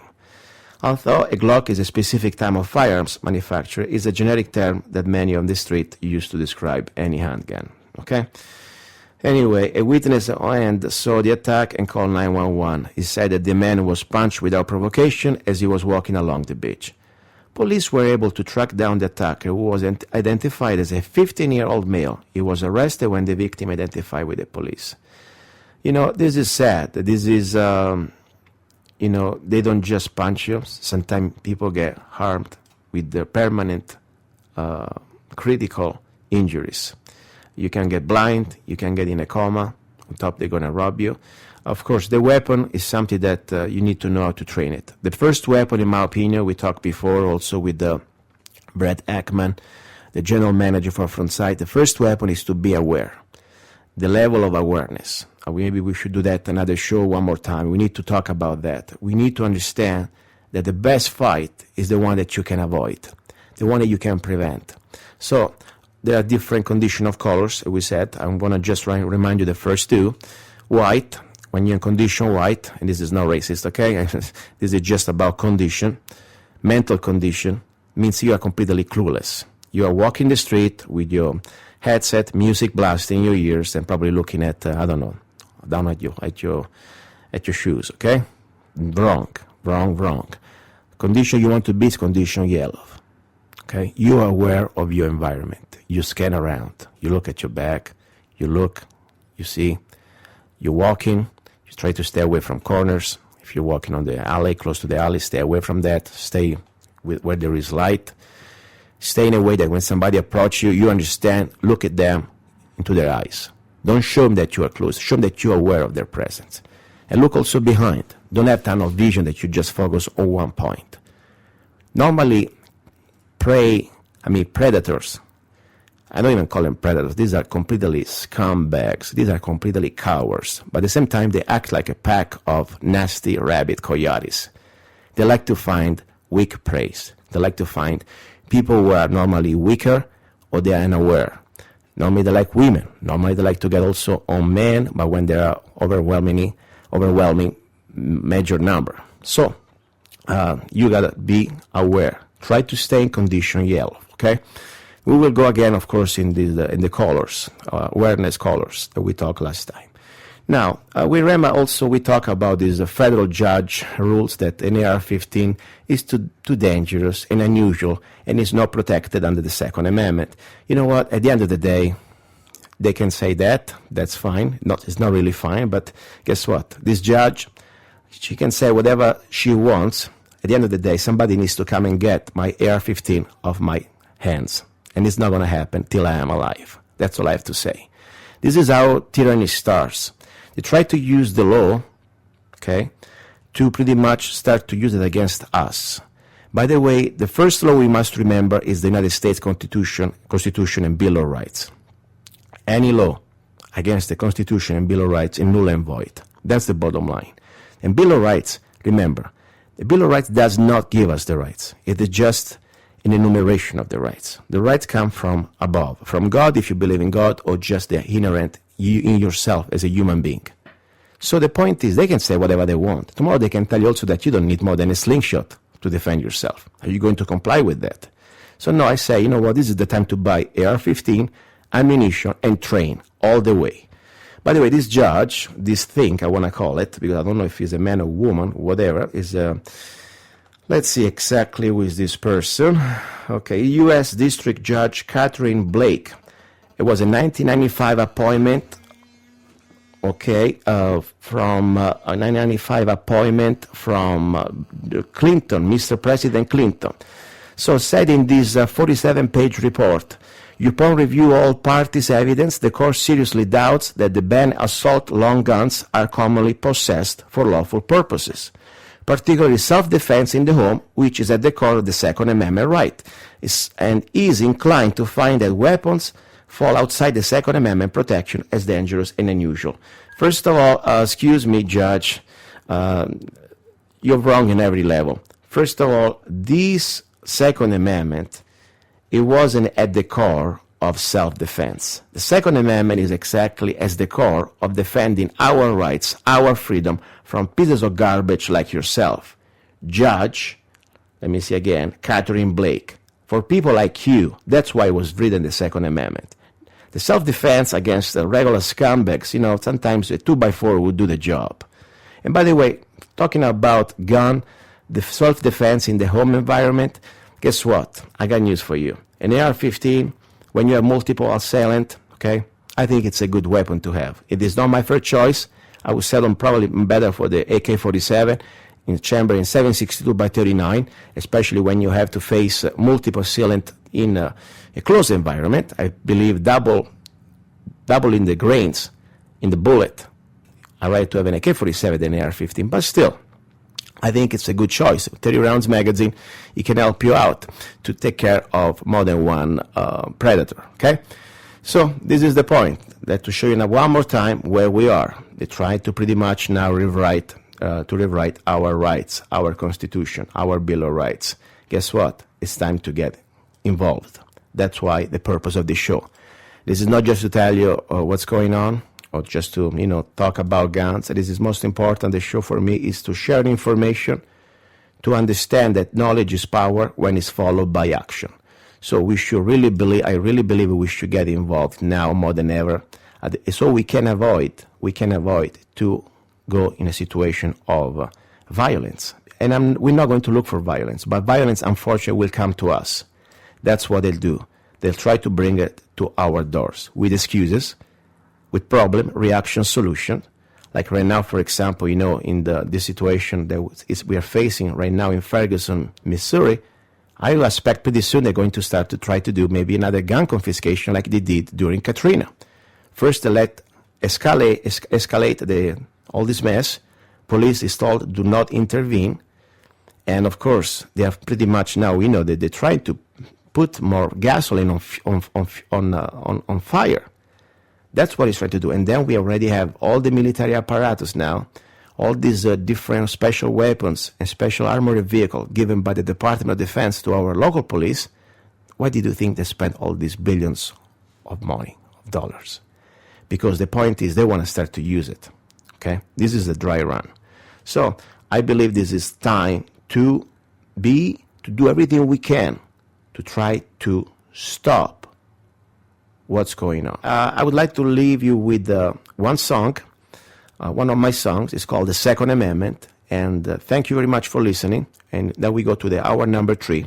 You've been listening to Love, Guns, and Freedom with Luca Zanna. Ciao. Well-regulated militia being necessary to the security of a free state. The right of the people to keep and bear arms shall not be infringed. Our fathers gave us freedom and the right to defend it. Politicians, United Nations, it won't change the Constitution of our nation. We are free people, and for freedom we'll fight. We'll never give up our right. The Second Amendment, the Second Amendment, the right to be free, the right to defend yourself. The Second Amendment, the Second Amendment, the right to be free, the right to defend yourself.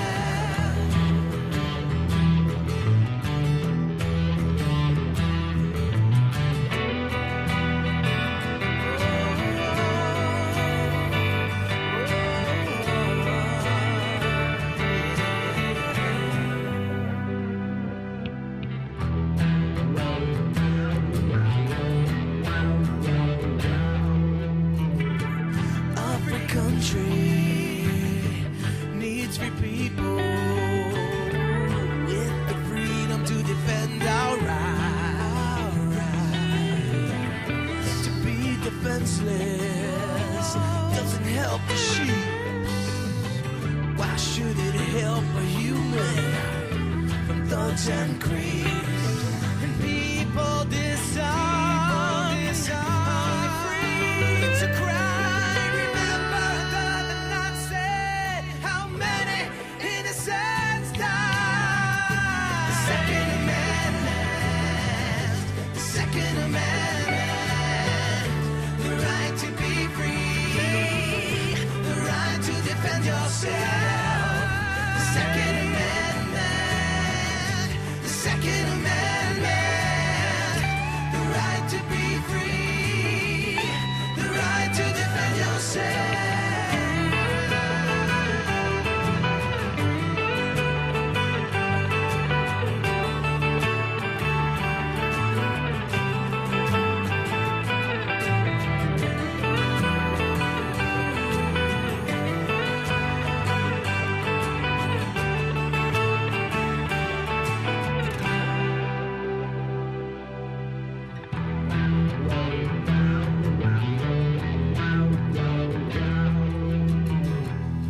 The oppressive state first politely will ban your right, then with violence they'll keep you quiet. The Second Amendment, the Second Amendment, the right to be free, the right to...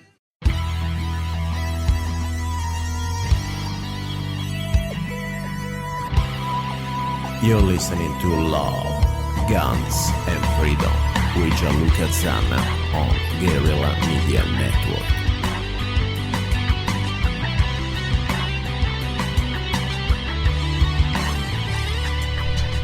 Hi everybody, you're listening to Love, Guns and Freedom, and this is Luca Zanna broadcasting from the kitchen.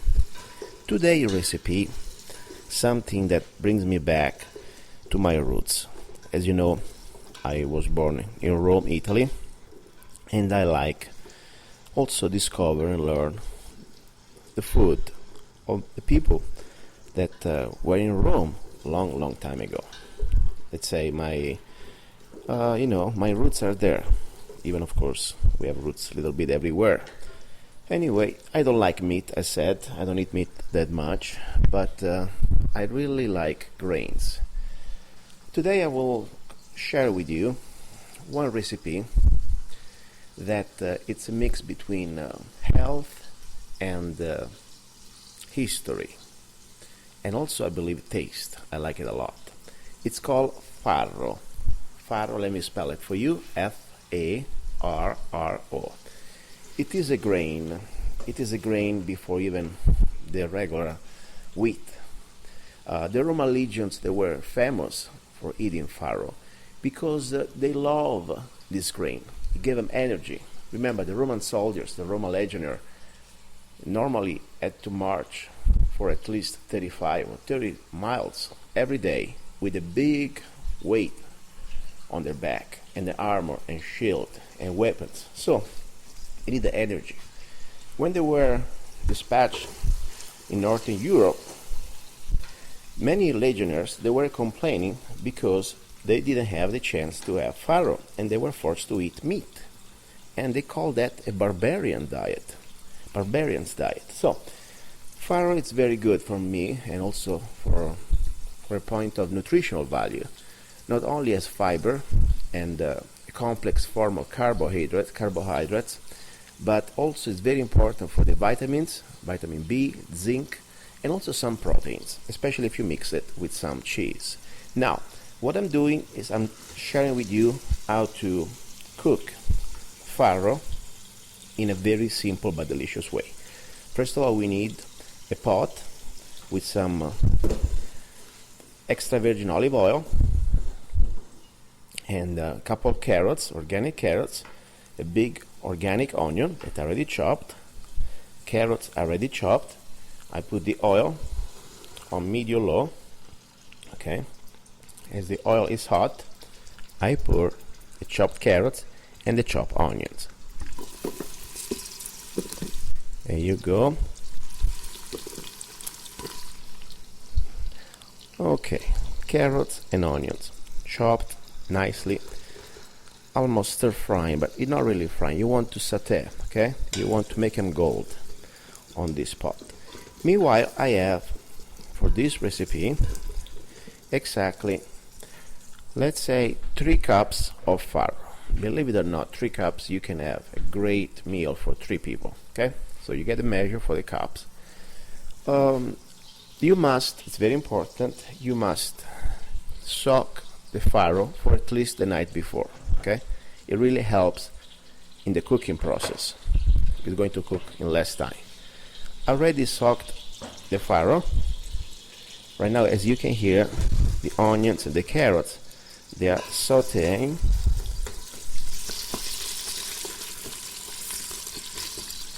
So you don't want to burn them. You want to just saute. When the onion start to look like gold, okay, then means that you're ready to pour the farro that you already drained, because you've kept it in the water, soaking it for the night before. So now the farro will be dropped. Okay. Now we need to add water. How much water? It's very simple. As much as you need it to pretty much cover all the farro, okay? And little more. Now, meanwhile I'm pouring the water, I'm raising the heat to a medium high, okay? Because this water must boil. As you can hear, I'm pouring water. It's very important ingredients. First of all, I use farro that is organic, GMO free, and it's all farro. It is not pearlized or semi-pearlized. That means it's not being removed. The external film, it's called the bran, okay? So it's all farro. It's as close to nature as you can get, okay? Then I use organic carrots, as I said, organic onions. Water, I like to use the best water I can. I don't like water from cities. I got my own well. In case you don't have a well, I suggest you to filter the water. It's very important, because you believe it or not, if you get water with chemicals inside, like chlorine or other sort of chemicals mandated by the federal, state, or city government, you will taste the chemicals in your water. So use good water that's been purified if it's possible. Now, simple as that. The water is ready to boil. I have temperature with something like about medium high. I want to use a cover because I would like to also facilitate the boiling of this. Here we go. So I'm covering this up. And how long before this farro is cooked? Depends. I say at least 40 minutes, so it's going to take a little time. Of course, I'm not going to hold you here for the whole 40 minutes. We're going to have a little break, listening to some of my music, and meanwhile, I would like to share a couple of ideas how to serve this farro, because this is the way to cook farro in like the basic way. Then you can, of course, create some diversifications. For today, we'll keep it very simple. As this farro is boiled, almost at the end, we will add some sea salt, okay? And at that point, we need a little bit of rosemary, fresh rosemary. That's very good. So, I will touch base with you in a few minutes. Let's have a little break, listen to one of my songs, and then we come back and we'll finalize this recipe of Roman farro, straight from the ancient Rome, with Luca Zanna. You're listening to Love, Guns, and Freedom. Stay tuned. 1, 2, 3, 4.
my song. And I remind you, you can listen to any of my songs on zanna.us, www.zanna.us, my website. And you can download any of my songs for just 99 cents. And this really helps and supports the show. So we appreciate it. I appreciate it. Now, let's talk a little bit more about the Farro, since it's cooking. Where to find it? Well, on the internet you can find pretty much almost everything. I import it from Italy. Some I buy it. Depends. I like to find the best deals I can, and when I buy, I don't buy just a pound. I stocked up, especially on the food I like. But one easy way to find Farro, just Google it. And also on Amazon, Amazon.com, believe it or not, you can find Farro. Be sure you get it organic, and be sure, please, that you get at least the semi-pearlized. Don't get it cleaned, okay? You don't want the one refined. You want as all as possible. Farro also could be considered like spelt, if you want to pretty much call it a name that, it is not exactly spelt, but it's the closest thing. If you cannot find Farro, as I said, spelt, it's the closest thing. But try to find imported Farro, especially from Italy. There is also a place on the Washington State. There's a farm. They produce great Farro for a good price. Price, of course, unfortunately fluctuates, especially with this economy we are living in. But let's put it this way. 1 cup of Farro is going to feed you like a king. And it's going to make you feel great, healthy, strong, and satisfy you also with your belly. You're not going to get hungry, okay? And it's going to be much cheaper than a steak or some meat. Then, of course, we don't even know where it's from. So, please look into this Farro, because besides the great value, health, and the vitamins and everything can provide it to you, but also it's a great value for your pocket. There are 3 different grades of Farro, okay? There is pretty much one, it's like a 6-8 millimeter long, that means like a quarter or 1/3 of an inch. The second one is about 3-5 millimeter long, 1/8 or 1/4 of an inch. They call it Farricello, but regardless, try to get regular Farro. Now, as I said, before you prepare it, you have to wash it well, and try to remove if there are a little bit of pebbles or something like that. Normally, I don't find anything. And honestly, if I find a pebble, I eat them too. I don't really care. It's some kind of a fiber. Especially when I know the Farro is organic, I don't care. I cook it, and I boil it, so it's fine. Now, just to let you know, this Farro is pretty much almost done. It took me about 40 minutes to cook it. Remember that I had to soak it for the night before, so it really helps. Don't forget to add little salt. This is very important. You add the salt at the end. I have today using sea salt as usual, but sometimes you can also use, if you find it's very good in my opinion, some Himalayan salt. It's one of the best salt for me. Believe it or not, good quality salt, it makes the difference too. Then, as I said, we have rosemary that I previously washed, and I wash it again. It's my rosemary that I grew up. Okay, and you let it sit now. This Farro is boiled. You will taste it. You can taste it. You should taste it. You will see. It's tender. It is not floppy, but it's tender. It has a kind of a nutty flavor. I think it's great. Now, how could you eat it? I like to eat Farro in 2 ways. One could be the soup, okay? If I leave, like in this case, I left a little bit of water. That means I didn't completely dry it out. I use like almost a minestrone, like a soup. This is perfect. You sprinkle a little bit of cheese, whatever cheese you like. I like, for this case, Parmesan cheese, Parmigiano. And or even Asiago is very good. And at that point, you're ready to go. Little piece of bread. For me, this is a king's lunch, okay? Then if you want, for example, you can also dry it out like a rice and use it as a support meal, like a side, with some vegetables. Also, if you want, with some maybe meat or anything you want, even a couple eggs. So it's a great, for me, Farro itself with little cheese, it does the job. It gives me everything I need. But sometimes people like to have Farro as a side. It's a great way to eat it too. So I hope you enjoy. This is a new recipe, something different. Think about it. When you're eating Farro, you're eating a food that was eaten more than 2,000 years ago by the Roman soldiers.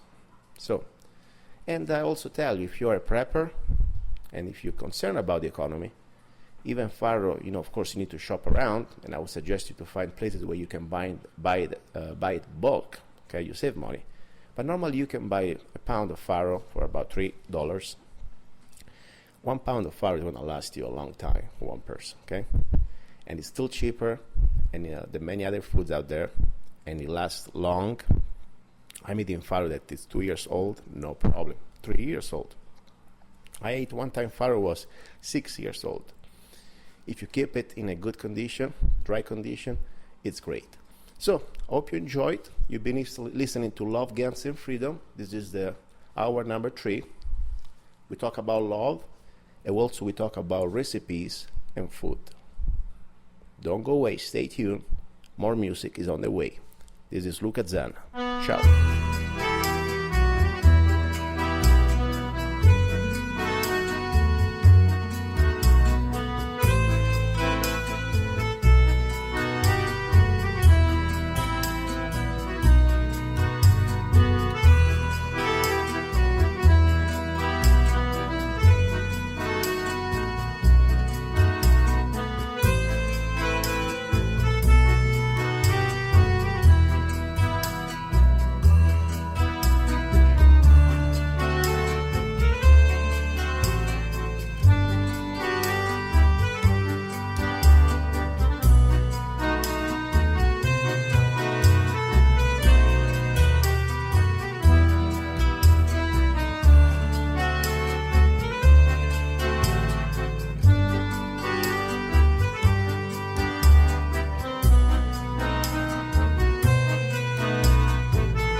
He's a songwriter, a poet, a rifleman, I'm not afraid. and a constitutional activist.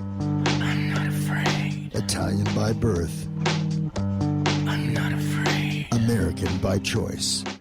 Luca Zanna I'm not afraid. and his new CD, Love, Guns, and Freedom. 16 powerful songs on one CD from the heart of a patriot.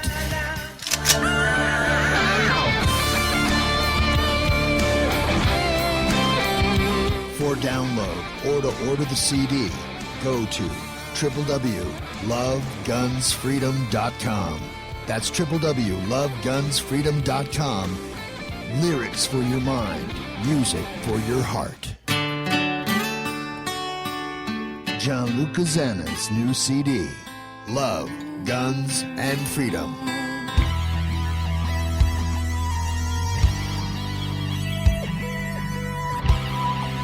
You're listening to Love, Guns, and Freedom with Luca Zanna on Guerrilla Media Network.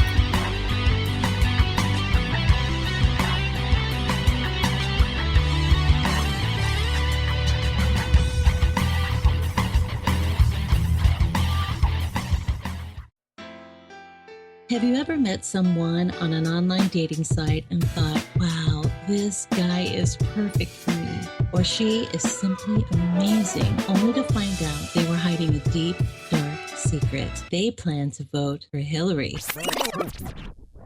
FreedomLovers.us was created for singles who want to exchange ideas and a love for freedom. People who are looking for solutions to create and defend freedom in the real world, and at the same time, getting that once-in-a-lifetime chance to find their true soulmate. Whether you are interested in meeting your soulmate, making new friends, networking, or hanging out with that like-minded liberty lover, visit FreedomLovers.us. It's the first free dating site and community. So patriots, don't waste your time with other dating sites. FreedomLovers.us is the place where like-minded singles really... Hi, you're listening to Love, Guns, and Freedom, and this is Luca Zanna. This is the hour about love. We talk about love, we talk about recipes. You know, the show is called Love, Guns, and Freedom. Now, we talk a little bit about food, and I think it's time to talk today something a little different. You know, in the past episodes of the show, I always introduce a single, freedom-loving single. We had individual singles from America, United States, men, women, and also we had great singles from Italy. Of course, I would like to start to introduce also singles from other parts of the world, because I always said freedom doesn't know not boundaries. The idea that you can go to this website that I started it's www.freedomlovers.us, and it's free. You can open an account, create a profile, and even if you're already engaged or if you have a boyfriend or a girlfriend, then that you don't need to be single necessarily to be on freedomlovers.us. You can also just go there to network, to find new friends, to share ideas, even business. It's free. You have a free message board. You also have a free instant message, free video messenger, and of course also something very fun. There is a great area for chat rooms. So that's pretty much the idea. You can upload videos and share your blogs and ideas. Today I said I would like to give a break to the singles, but I would like to talk a little bit about, feelings, because sometimes, as I said, we talk about very, very serious topics.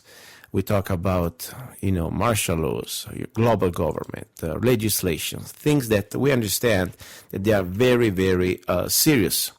And I always say the best revenge against our enemies is to live well. And I also believe that love is the most important weapon, okay?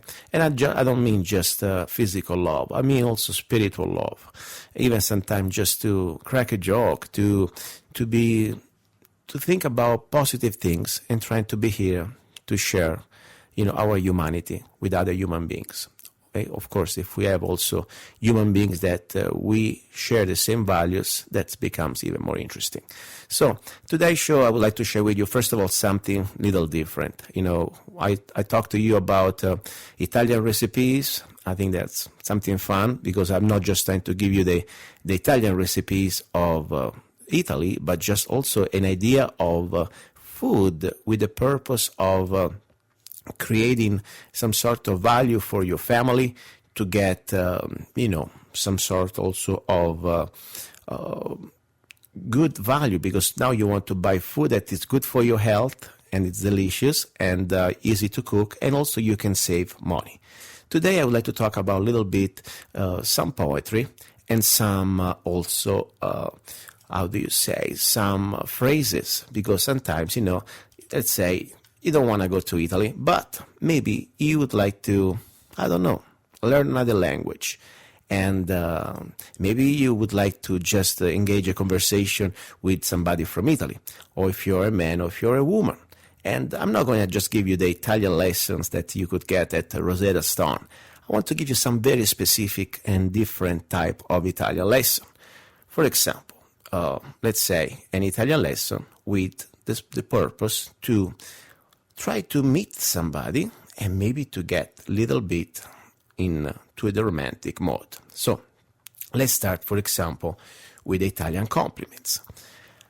Okay, you will find this text, so I will also now give you the opportunity to read the text of these phrases that I wrote for you with a translation on the website lovegunsfreedom.com. Okay, so if you meet that somebody special, you want to let her or let them understand what you think of him or her. And these are the typical Italian romantic compliments, okay you can use for your romantic situations. Now, if you don't want to go to it, doesn't matter. But sometimes maybe you want to impress somebody, maybe you try to speak Italian, sounds like you know more than one language, okay? Phrase number 1. I tuoi occhi sono come 2 stelle. It means your eyes are like 2 stars. Sounds pretty heavy-duty stuff. I tuoi occhi sono come 2 stelle. Your eyes are like 2 stars. So, something you can say when you find, especially if you're a man, a beautiful lady, I think it would be a very good phrase to start the conversation. Okay? Then, sei bellissima. In case he is a boy, that means you are gorgeous for a man. Sei bellissimo. Sei bellissimo, you are gorgeous for a man. For a woman, in case it was a lady, you can say, sei bellissima. That means you're gorgeous for a woman. Now, another one I wrote. Tell me if you like it. La tua pelle è come seta. Your skin, it's like silk. La tua pelle è come seta. Your skin is like silk. So I know we start to get kind of into a strange territory here now, okay? It's no more than romantic, a little more close contact, but I think it's something funny, okay? Something would be good to share with somebody that you want to impress. Okay, phrase number 5. Sei la donna dei miei sogni. You are the woman of my dreams. Hopefully it doesn't become the woman of your nightmares, okay? Sei la donna dei miei sogni. You are the woman of my dreams. Now, this is a compliment. It's for Roman slang, and you must say it also with the right attitude. It's not just repeating it. It's also you must somehow get into the right state of mind. Abbona. That means Roman slang for beautiful woman. Let me push a little more because I didn't really get into the mindset. Abbona. That means beautiful woman in Roman slang. If you are a man, if you're a woman talking to a man, and you want to say the same type of situation, very similar. Abbono. Or let me try with a female woman. Abbono. That means you beautiful man. Now, something a little more to start up the conversation. You go to Rome or you go somewhere, you want to meet somebody, you would like to ask for their name, her name or his name. Come ti chiami? What's your name? Come ti chiami? Very simple. Now, after you say, come ti chiami, what's your name? Maybe we want to start to have some sort of a dating. So it would be nice to have a dinner together. So, vuoi cenare con me? would you like to have dinner with me? Vuoi cenare con me? So, very simple. And then the last phrase for the day, in case you want to go out, vuoi uscire insieme? Vuoi uscire insieme? Would you like to go out with me? So, that's pretty much today, something different to try to open our horizons. And I believe really that to learn another language is always good. Of course, we speak English first, because I think this is the language that's supposed to unite us. We must have a common language. And this is very important. This is coming from point of view of a former immigrant from Italy like me. When I came here, I was in my late 20s, 29, and the English wasn't my first language. I didn't go to school to learn it. I tried to learn about myself, and it's kind of rough. You realize that my accent, my grammar is never going to be really perfect. I try to improve. I try to learn, but I'm kind of a hard head. Sometimes I get a little, but at the same time, I try. And when I'm in public, in America, I speak English and English only. Then I like my privacy, or, my friends, or whatever. I like to speak also Italian. If I knew another language, like, I don't know, Spanish, I would like to speak also Spanish or French, any language. I think it's good for your brain. But I thought Italian, especially to know these little romantic phrases, I think it's something funny, something light. You don't need to go to school. But I hope you enjoy, especially while you're cooking your special meal that we just shared. The recipe of the day, I hope, could be something to enjoy with that. So, you're listening to Love, Guns, and Freedom with Luca Zanna. This is our number 3. We talk about love, and today we're talking about Italian romantic phrases. And since we're into this romantic mode, why not to also play one of my romantic songs? Stay there, don't go away. This is one of my songs.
See golden fields of light. I can feel peace and quiet. I can feel his love. It's sublime. And all I bring with me are love and our dreams, the memories of our lives. When the day I wanna be with you. I wanna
and that was When the Day Will Come, music and lyrics by Luca Zanna.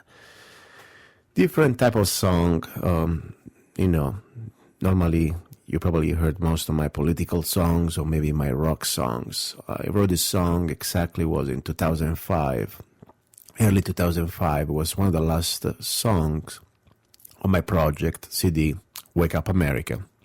CD that I produced exactly just in time for my citizenship. And yes, became a citizen, 29th of April 2005. And as my thank you to my new country, America, I created this project. I think there are like more than 21 tracks, or at least 21 tracks. Let's see if I find it. Anyway, and this is the last track of the CD, When the Day Will Come. It's a different message. I don't know if you can understand exactly what is the goal or what is the message, but I invite you to listen. It talks about my last day on this planet. When every one of us, we have two things in common. We're all going to be gone one day, and I'm not trying to be dark or pessimistic, just part of life. And what I'm thinking about, if we can visualize that moment, the last few hours on this planet, maybe some of us may have the luck to be in peace with your family, with your loved ones. And this I was thinking about when the day will come, thinking about looking at the sky. And I was thinking about also my faith. I believe in Christ, and it is for me this. I can see what is after this dimension. So anyway, I don't want to bore you with all the purpose or the meaning of this song, but I let you think whatever you want to think. Sometimes I like to talk less. Maybe my music can talk for me. Now, since today this is a little bit, romantic, different type of show. We're not trying to hook you up with different singles. So I remind you, though, you can go to www.freedomlovers.us and find singles from all over the world, not just from America. And also people that they are not singles, but they are people, like-minded individuals who believe in freedom, who wants to share ideas, network, and that's the idea. So, for example, I just wanted to let you know there is a new member that it's, by the way, I remind you, it's free. So when I say the word member, don't get afraid. You don't have to pay anything. This website, it's free. You go to freedomlovers.us. You can sign up for free, open an account, set up your photo, video, everything you want. So today we have a new member. It's a wonderful lady from New York. And I'm just giving you an idea so at least you can see, you can go there and browse. There are, and seems like a very smart lady, just to let you know. And it's worth to take a look, because I'm telling you, it is something that, think about it. The last time you found something was really free, when was that?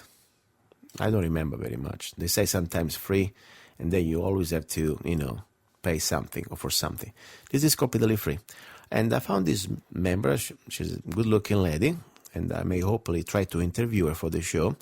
Her name is Christine, and she's 29, and her nickname, or at least her handle name on the site, freedomlovers.us, it's Christine12341. And I'm reading a little bit about her. She's a widow. She's a religion Baptist. She wants kids. She's 5'6". She doesn't smoke. She's not a drinker. She has blue eyes, dark brown hair. From the photo, looks pretty good looking. But more important, I think she seems like a serious lady, serious woman. She's looking for marriage. So don't mess around, please. I don't get to politics. That's strange, because I'm not saying that because you are freedom lovers, you must be into politics. But, as I said many times, politics is also the way you can be free. To be involved in politics means you can determine your future, your destiny as a free human being. If you do not get involved in politics, evil men will get involved in politics. I think I'm just paraphrasing a phrase from I think it was Plato, philosopher from ancient Greece. So that's my point. But maybe if I interview Christina, I'll find out more about at least her philosophical point of view, her economics, her philosophical foundation on freedom. Anyway, she says, hey, dear, how are you doing? I'm Christina, I'm single, never been married. She said that she's a widow. That's weird. And here looking for someone honest and caring. Anyway, there are different type of individuals. I always say, please, don't give money to anybody. Don't give money to anybody because there are also sometimes some scam. We had a few from Nigeria that we try to block every time. But welcome to join freedomlovers.us. Now, continuing the show, this is the romantic part. I would like to share a couple of my poems, okay? Something different. First, I have a poem about happiness. I believe sometimes we look for happiness and we have it so close to us. Sometimes, we look for huge things, for careers, for things I understand, but sometimes it's so close to our home, to our heart. This is the poem I wrote not that long ago. Happiness. A glass of wine, the smell of coffee, my mother's pasta, a kiss from you. My cat is purring, the birds are singing, a brand new gun, the sky is blue. Smiling at the sun, driving my truck, praying to God, searching the truth. Happiness. Yes, as I said, sometimes we look for happiness and we always think tomorrow we're going to get it. Tomorrow we will do this extra special thing, and we miss the present, and we waste the present.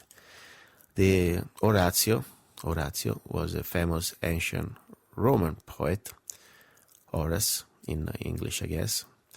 He wrote a phrase, carpe diem. Live the day, enjoy your day, enjoy your present. Be happy now, be happy in this moment. Not even in an hour, right now. You're having your coffee, enjoy it. You're having your meal, be happy and thankful. You're having a kiss from your loved one, be grateful, enjoy it. Every moment you can be happy. And then you can build it up, and then you think, okay, one day I'll be maybe also more happier, but meanwhile, I'm already happy. So that's the point. And don't forget, sometimes we look for things we've been brainwashed to think that they make us happy. Not necessarily. If you don't have family, if you don't have love, if you don't have what matters, not going to make you happy. You can have all the money you want, you can have all the careers you want, by the end of the day, you're going to be back into your luxurious home or villa, whatever, by yourself. And I don't mean that, let's say, if you don't have a family, you're not going to be happy, but you must have something inside you that is more than just materialistic things. Must be something come from your spirit. You understand, you start to reach to a level that what we are doing here, it is just a transition. Now, another poem, something a little different. It's called My Best Friend. Okay. And here we go. You are solid like steel. In the moment of need, I can count on you with my own life. When the danger approaches and the others fly, you are my only ally. You're silent, you're real, but when you talk, you're louder than my ex-wife. In the moment of need, I can lay my head on you, and I can feel your warmth. You are alive. Nobody will separate us, my dear friend. Without you, I'd rather die. You are my rifle. You are my pride. Yes, this is a poem about my rifle. So, you see, that's another thing I really like. So back to guns, back to love, back to freedom. You've been listening to Love, Guns, and Freedom with Luca Zanna. Talk to you soon. Stay tuned for the next week, next Sunday. Great news. Ciao.